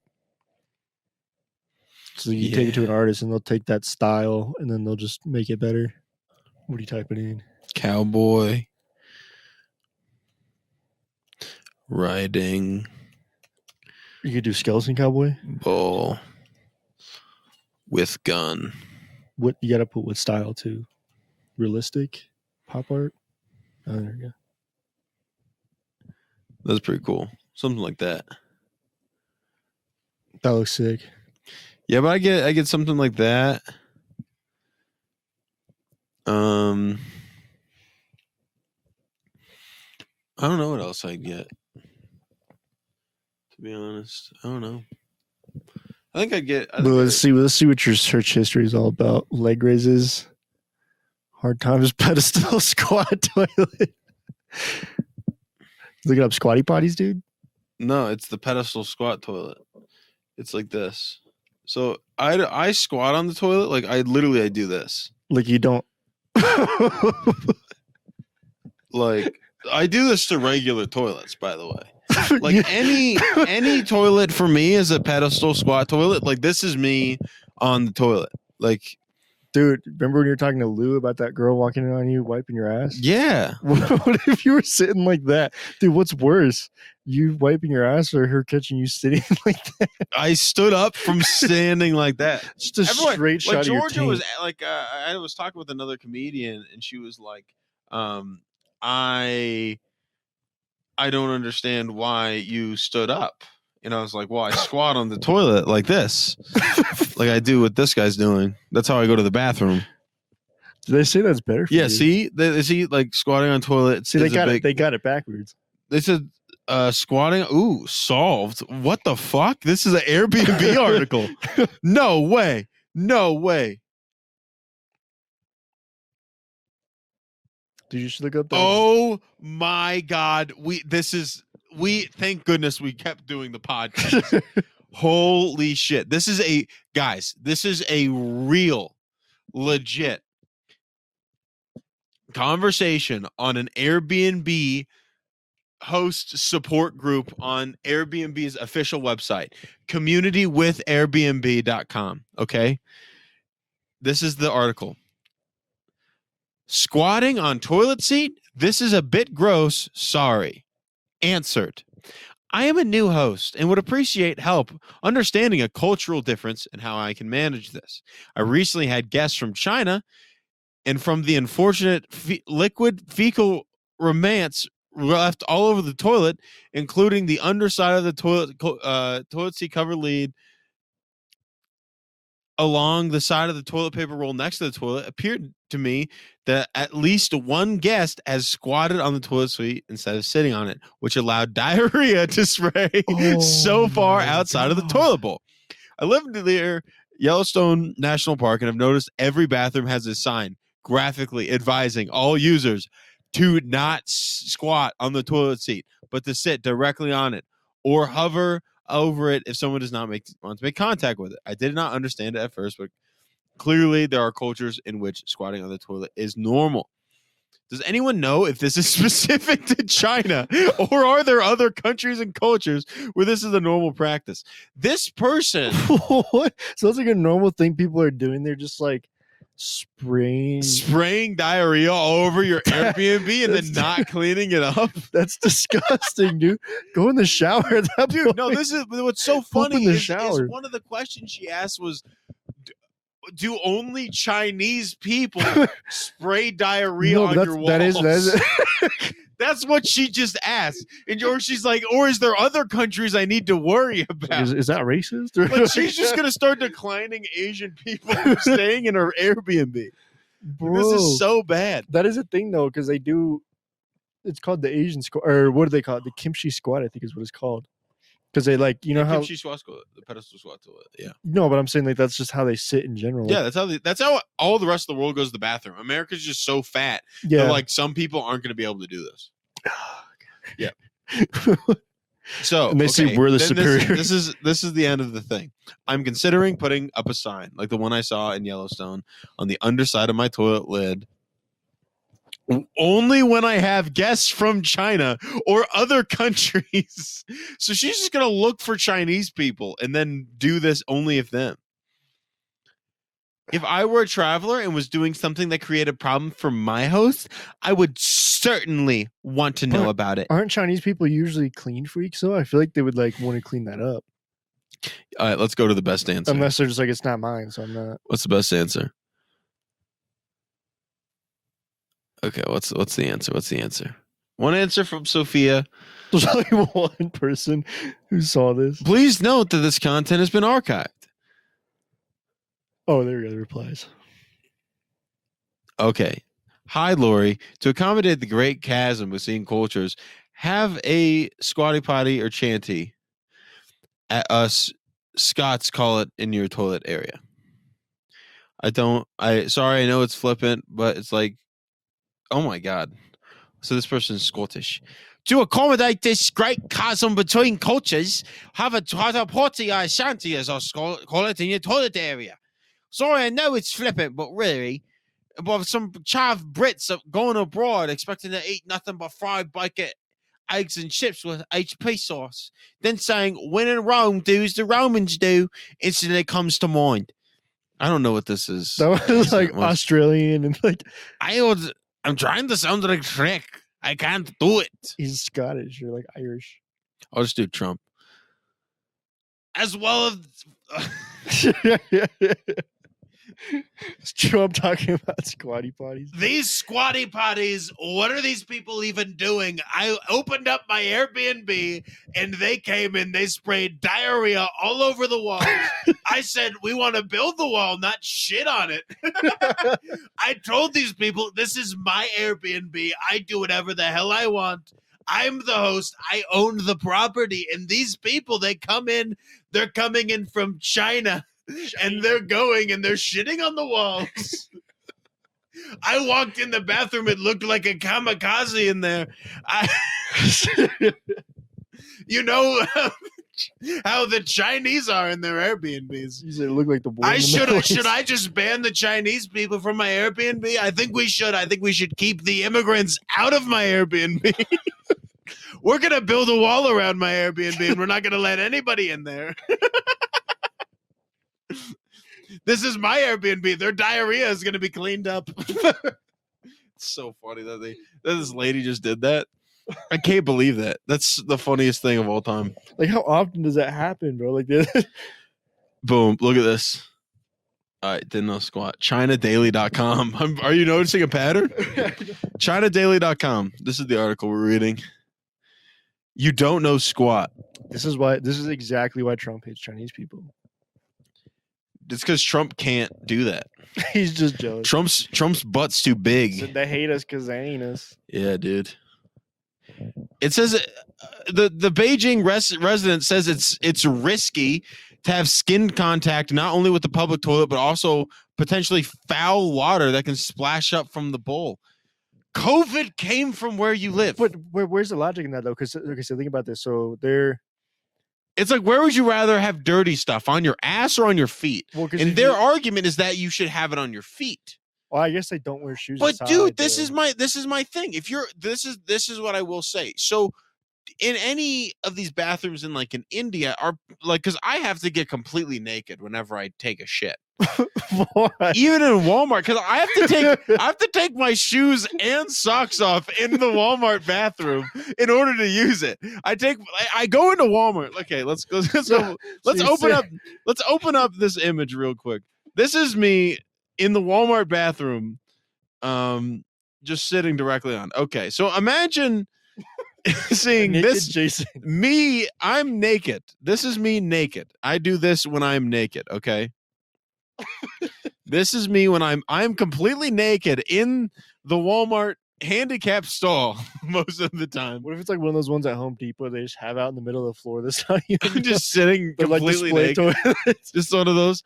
Like, it's just oh man, if I ever write a TV show, it's gonna be like that's gonna be in like a little fake room in the Home Depot, and someone's gonna think it's a bathroom. Oh, and just take a mad shit in there. And then the doors are gonna swivel open, and then they're gonna it's gonna be like a tour group. They did that. Remember on Jackass? Did you ever watch that one where he pooped in the hardware store toilet? He also pooped in a garage sale toilet. There was a guy that sold a toilet at a garage sale, and then Steve-O just went and took a shit in it. And this was when they made the first movie, and they were like, nobody knew who they were. No one knew who they were. They were just like crazy people. They're just like, this is absurd. Nowadays, that people just do that on TikTok every day. I think that's good for American culture. That's what I think. What do you think is ruining our culture? What's some single biggest thing that you think is ruining our culture? That's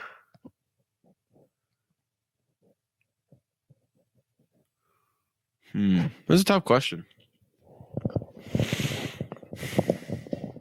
Because then you kind of have to ask the question of is it a who? Why do people do bad things is then the question. Because it's like, what's the biggest problem? You have to try to figure out the reason for bad behavior, and like the capitalist argument is that it's incentive. So it's like we create negative incentive or positive incentive, especially positive in a capitalist society, that's going to deter negative behavior, versus in like a communist country, they think the reason for bad behavior is that people need certain resources, right? That the reason that you would kill someone is usually like the main reasons for murder, I believe, are infidelity and money are the two biggest reasons like why people die. So the socialist argument against that is that this is because of property ownership. So I think the answer to what the biggest problem about us is selfishness and not having empathy towards another person. So it's not even a who or what. It's kind of like more of like a concept. No, I think it's within everybody. Because also, like, the thing is, I think that. Well, I'm saying that the concept of capitalism is being put in place. It's like, yeah, I think I like capitalism a lot. I think the only issue, well, there's that, but I think the biggest issue is with like the pharmaceutical stuff. Yeah, because then you create a massive incentive in order to keep people sick. Yeah, exactly. Yeah, I was listening to Rogan have that pharmacist on, and he like, there's so many things that like you can see that the incentive to making people have the best health outcomes and making money are inverse. Like the way that you can make the most money is by keeping this person sick for an extended period of time and keeping them just feeling just good enough to keep taking the medicine that's bad for them. Mm-hmm. But definitely that I would say that the biggest problem, I would say, at least from what I've seen, is I think that they're like lack of connection and loneliness, I would say, is probably the biggest issue. What do you like? You ever like see like social media? I think so. I think it's social media's fault. I do. I think that it was a unintended consequence because, like, if I could, like, it's what we were talking about earlier. It's like if I can just figure out what my friend's doing throughout the day, why do I need to talk to them? Versus I want to see what my friends are doing because I don't see them on social media. Yeah, you know, because like I want to see like what you're doing or like what anybody else is doing, just because of that. Because I remember there was this picture that kind of made me sad. It was saying like, this is how we used to know where everybody was hanging out at. There's all the bikes sitting outside of their friend's house. Like, oh, they're all over at Jimmy's house. All the bikes are over there. Instead of like now, you just go look on Snap Maps. Like, oh, so and so is in a different city. They're all over here. You know, it's like you know exactly where they're at all times. The lack of surprise. Yeah. Oh, yeah. It's hard to like catch up with people. I also think like the inability for people to see other perspectives. I think that's probably the other one. Because, like, if you, like, honestly, the thing is that a lot of people don't understand, like even when people are doing really, really bad things, it's like if you were in their shoes, you probably would be doing a similar thing. Like, there's like the difference between, like, the moral superiority. I don't think anyone should have moral superiority over a lot of people. Like, you can say, like, yeah, you know, it's like everyone's different, but you can get into these spots where you can create really, really negative situations for yourself, in terms of like, if like, let's say like your family's poor, right? And you told yourself you'd never steal, but like your little sister looks at you in the eyes and says, hey, like I'm really hungry and we don't have any food. Can you please just go grab me a Taco Bell order? Like if you did something just as small as that, man, like, then you'd steal, you know? And then, like, a lot of the times you just judge people. I think we just got to give each other more grace, I think.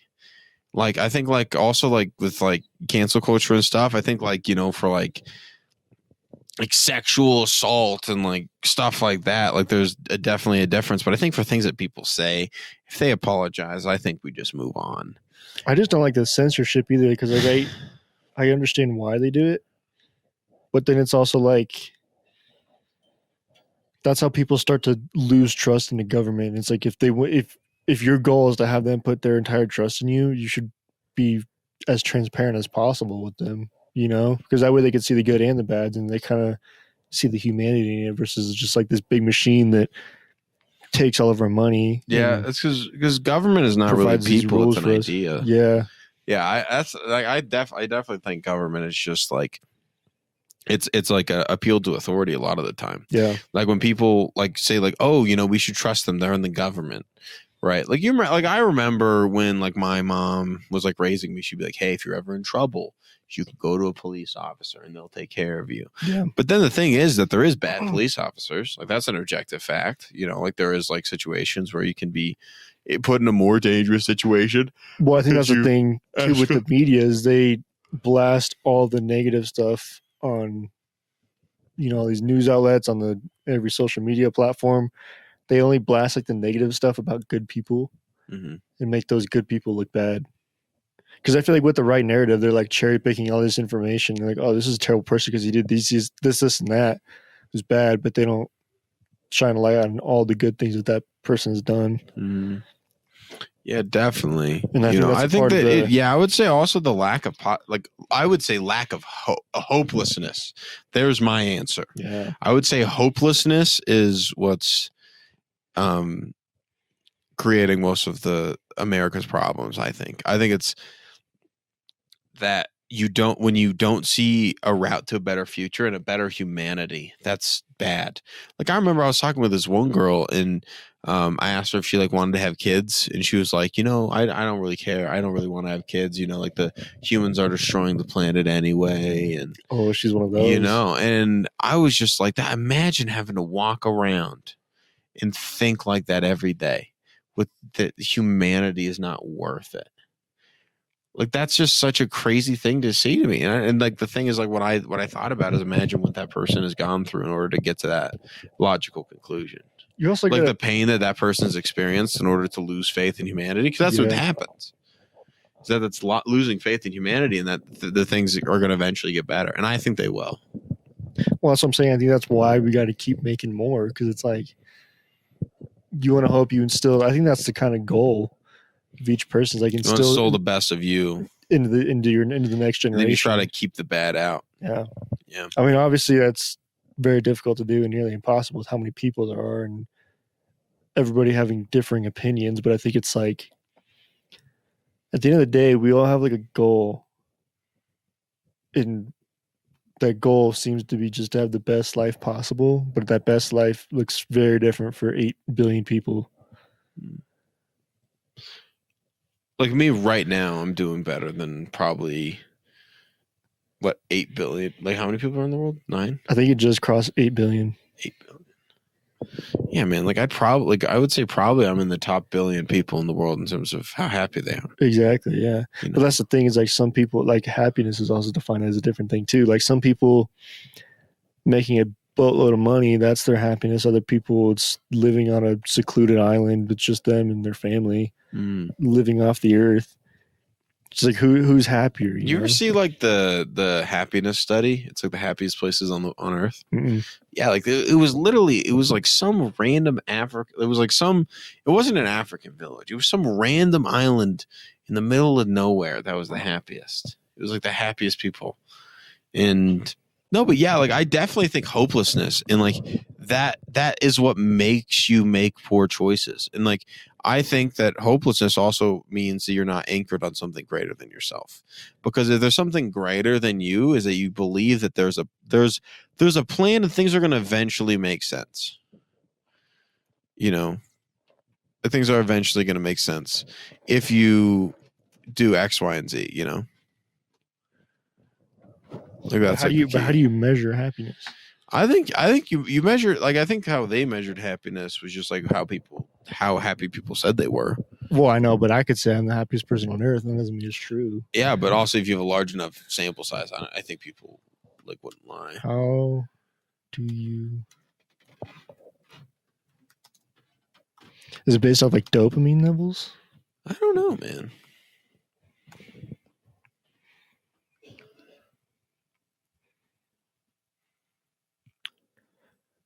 So it's subjective. We know when we feel happy and when we don't, but how can we measure it? Psychologists have found a way to quantify our happiness using self-report questionnaires. Because also I think it's like you probably aren't going to lie about that, especially if it's an anonymous study. If it's an anonymous study, yeah, I guess it's just the way that's approached, I guess.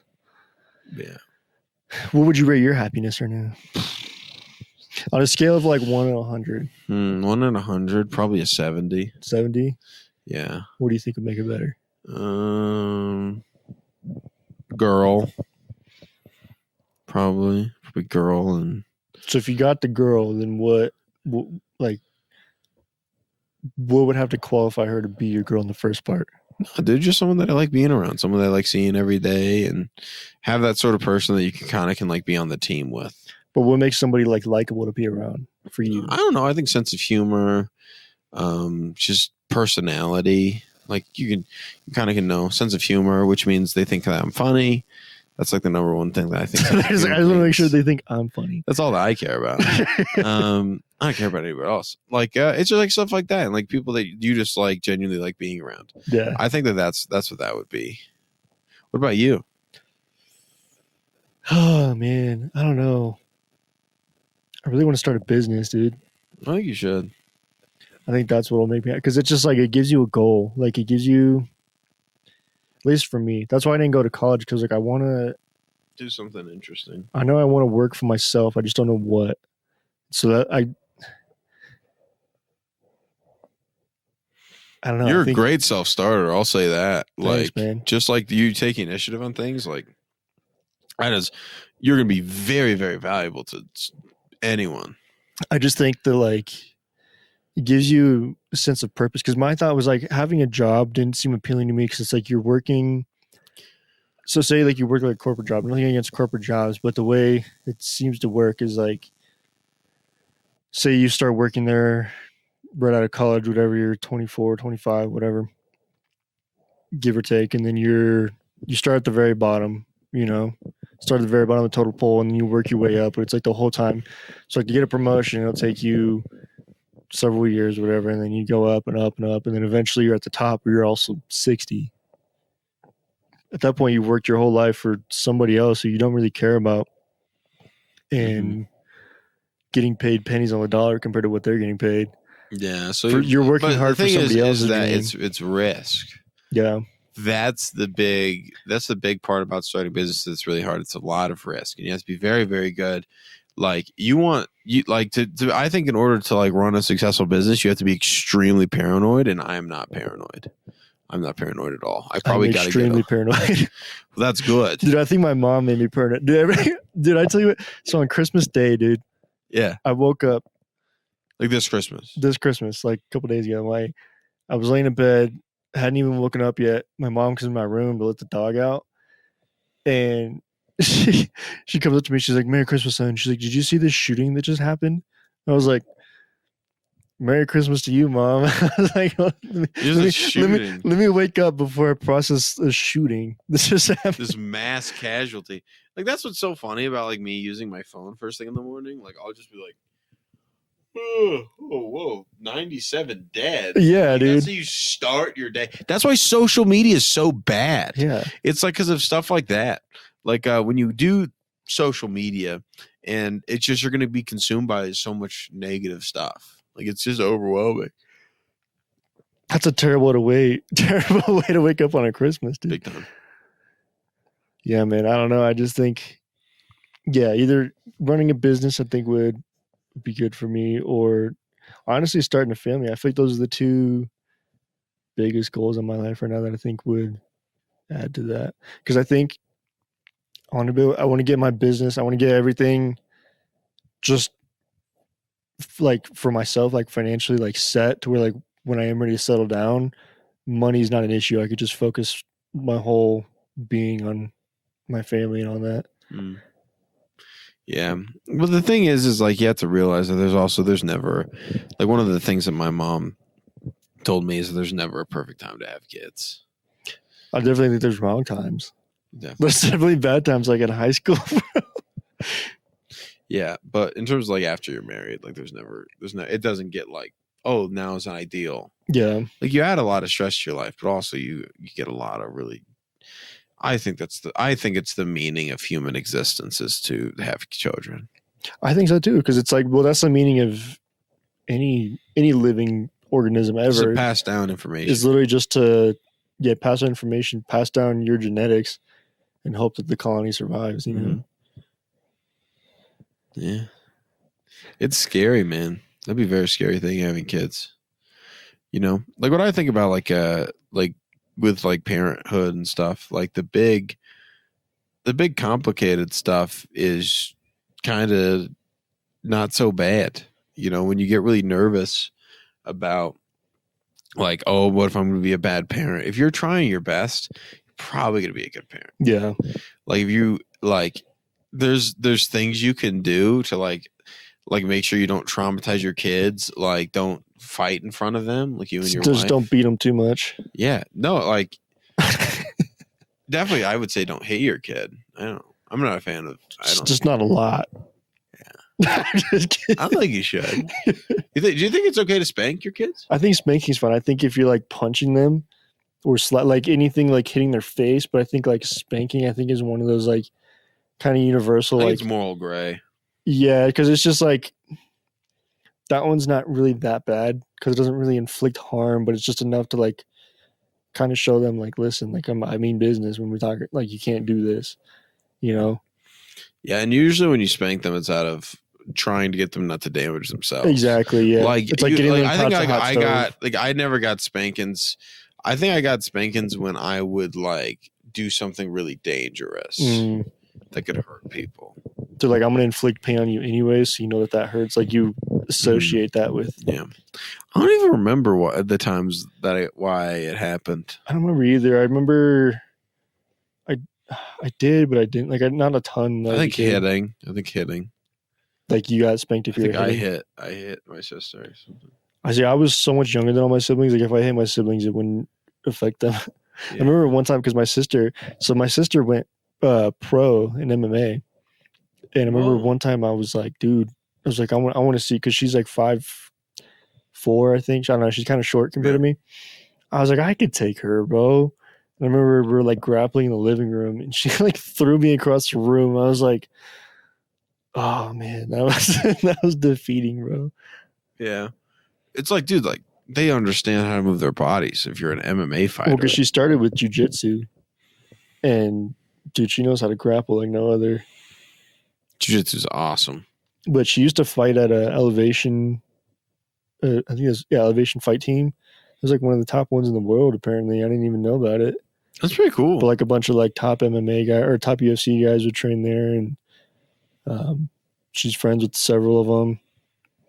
So I thought it was kind of cool. Very cool. And then how old is your sister? I think she just turned 30, 31 maybe. Nice. Is she married? Yeah. Yeah, she stopped fighting after she had kids. She trained a little bit while she was pregnant with her first one, and then Yeah, retired. her body just couldn't take it. Yeah. Yeah, dude. Freaking creating a kid. You gotta be like, what's harder, being a mom or being a UFC Or fighter? being a jacked freaking Being Chad. a jacked chick that UFC fights. It's like being a mom. Yeah. It's just like, I think being a parent is like, I think you pick your hard out of life, and you would either have to pick the hard of raising a kid. You pick like the difficulties of being a parent, or you pick the difficulties of being 40 and being like, oh crap, I should have done that. Well, yeah, because like, what are you gonna do? Because I always think about it. I think, do you know who Justin Waller is?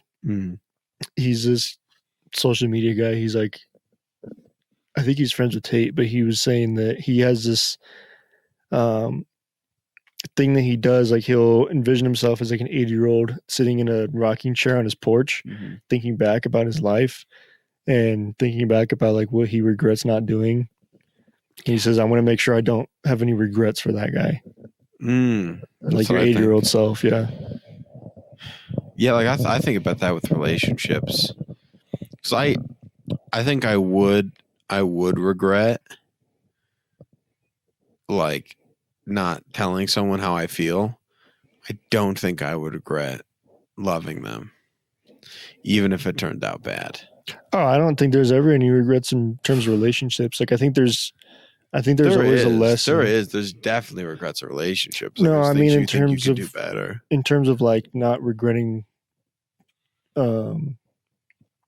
like you said, just like loving them, because it's like when you're with them, they're the best person in the world. But it's like afterwards, that's when you start to see like a lot of the negatives, and that's when Yeah. they start to seem worse than they were. You see the negatives in the relationship too, but the thing is, the reason why you stay is you think they're gonna go away. Like all the red flags and stuff. Yeah, you think it's gonna stop. That's why I've stayed in relationships, when I shouldn't have, and it's because there's hope.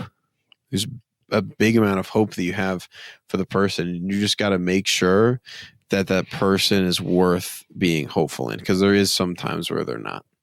Where it's sort of like, this person isn't demonstrating behaviors that are healthy and we're trending upwards, right? Yeah. You want to try to find someone that's trending upwards. I would date a girl if things were really, really bad for her, right? But the thing is she's going up. It's like things could be going bad for her, but it doesn't make her bad. If that makes sense. Like if she is subjectively like a bad person, that's different. But if she's like coming from a bad spot, you always hear those stories like rags to riches people, like they had that one person that just stuck with them no matter what. And then Hormozy was one of those guys. He was talking about how he had a DUI and his wife Layla still stayed with him, and he was like, all right, I'm going to clean up my act, and now he's this crazy business guy.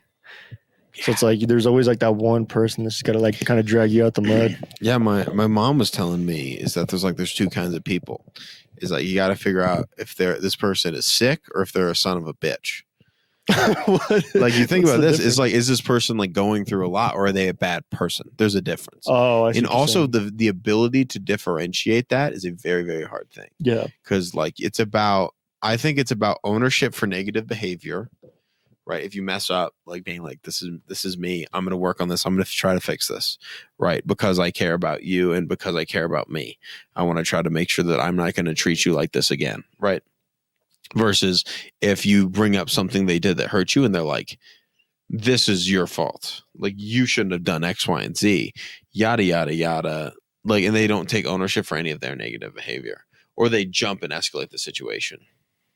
And the thing is that person still can be hurt, and that person still can have gone through a lot. But the thing is, they just might not be able to have those relationships. Well, I think it's just like the emotional stability, or like the ability for somebody to be able to like feel their emotions, but not necessarily act upon them. Or I guess just like if you're super angry, not lash out right away, like kind of take time to like take space. One of the I think that's another big problem is that when people are angry, like especially on social media, imagine if there was like a 20-minute limit, like you'd send your message and then you couldn't post it for 20 minutes. Right. And it was like you wrote like, Matt Rife, you suck and I hate your guts. Right. You wrote that down and then it wouldn't let you post it for 20 minutes. And then after the 20 minutes, it would be like, hey, do you still want to send this? Then you're like, oh, I don't even know why I was angry at him. Yeah, exactly. It was just because it's such instant gratification that people just do it all the time. See, that was always my thing. Like being in relationships, I would be like, okay, like if there was a fight, I'd just be okay, let me just take some space. Let me just take a couple hours to myself just to kind of feel this and kind of think through it. Because I feel like if you're angered too quickly and then you are talking to somebody, like your emotions are going to come off on them, and then they're going to be angry and all that stuff. So it's like you got to take time to kind of, I wouldn't say get over your emotion, but process it. No, like in terms of like, what are you willing to deal with? Well, yeah, you start to realize like, okay, like kind of diffuse the situation in your own head. Yeah. Type of thing. Like it's like you're going to be able to solve the problem. Yeah. And the thing is that you're not going to be so like a lot of the times I've wanted to reach out and talk to people I've been mad at, and I've been like, okay, I'm so mad, but if I like take 2 days or whatever, I'm like, yeah, whatever, who cares? I feel like given enough time too, like you kind of forget what you were even mad about. Yeah. Like you start to realize like, why was I mad at them? And then like it gets really small. Yeah. And then like it comes up in a conversation like, oh, that's why I was mad at them. And I was like, is it really worth losing that friend over this? Yeah. And you start to kind of like, oh shoot, like maybe I should reconcile. But also a lot of the times it's like, it's not even the situation, it's how they dealt with it. Yeah. How many times are you going to comb your mustache? A lot. What are you achieving? I'm just chilling. You trying to like straighten it out? Yeah, I'm trying to get it to grow out this way. Oh, so you're like like trying to train it? Also, it feels like I have like a zit or like an ingrown hair in here, and it's like driving me crazy. Dude, I can't grow facial hair for the life of me, dude. Like I can get like a little bit, but there's like a huge patch right here that doesn't grow anything. Literally, you can do a mustache. Just like let it keep growing and don't cut it ever. I know, but it's not even that thick though. It's like not as tall as yours. I got like a typical Mexican mustache. Nice. Look like Pedro. Which is much less racist. It's like, we're making fun of this person because of how he looks, not because of what race he is. What's your thought on racism?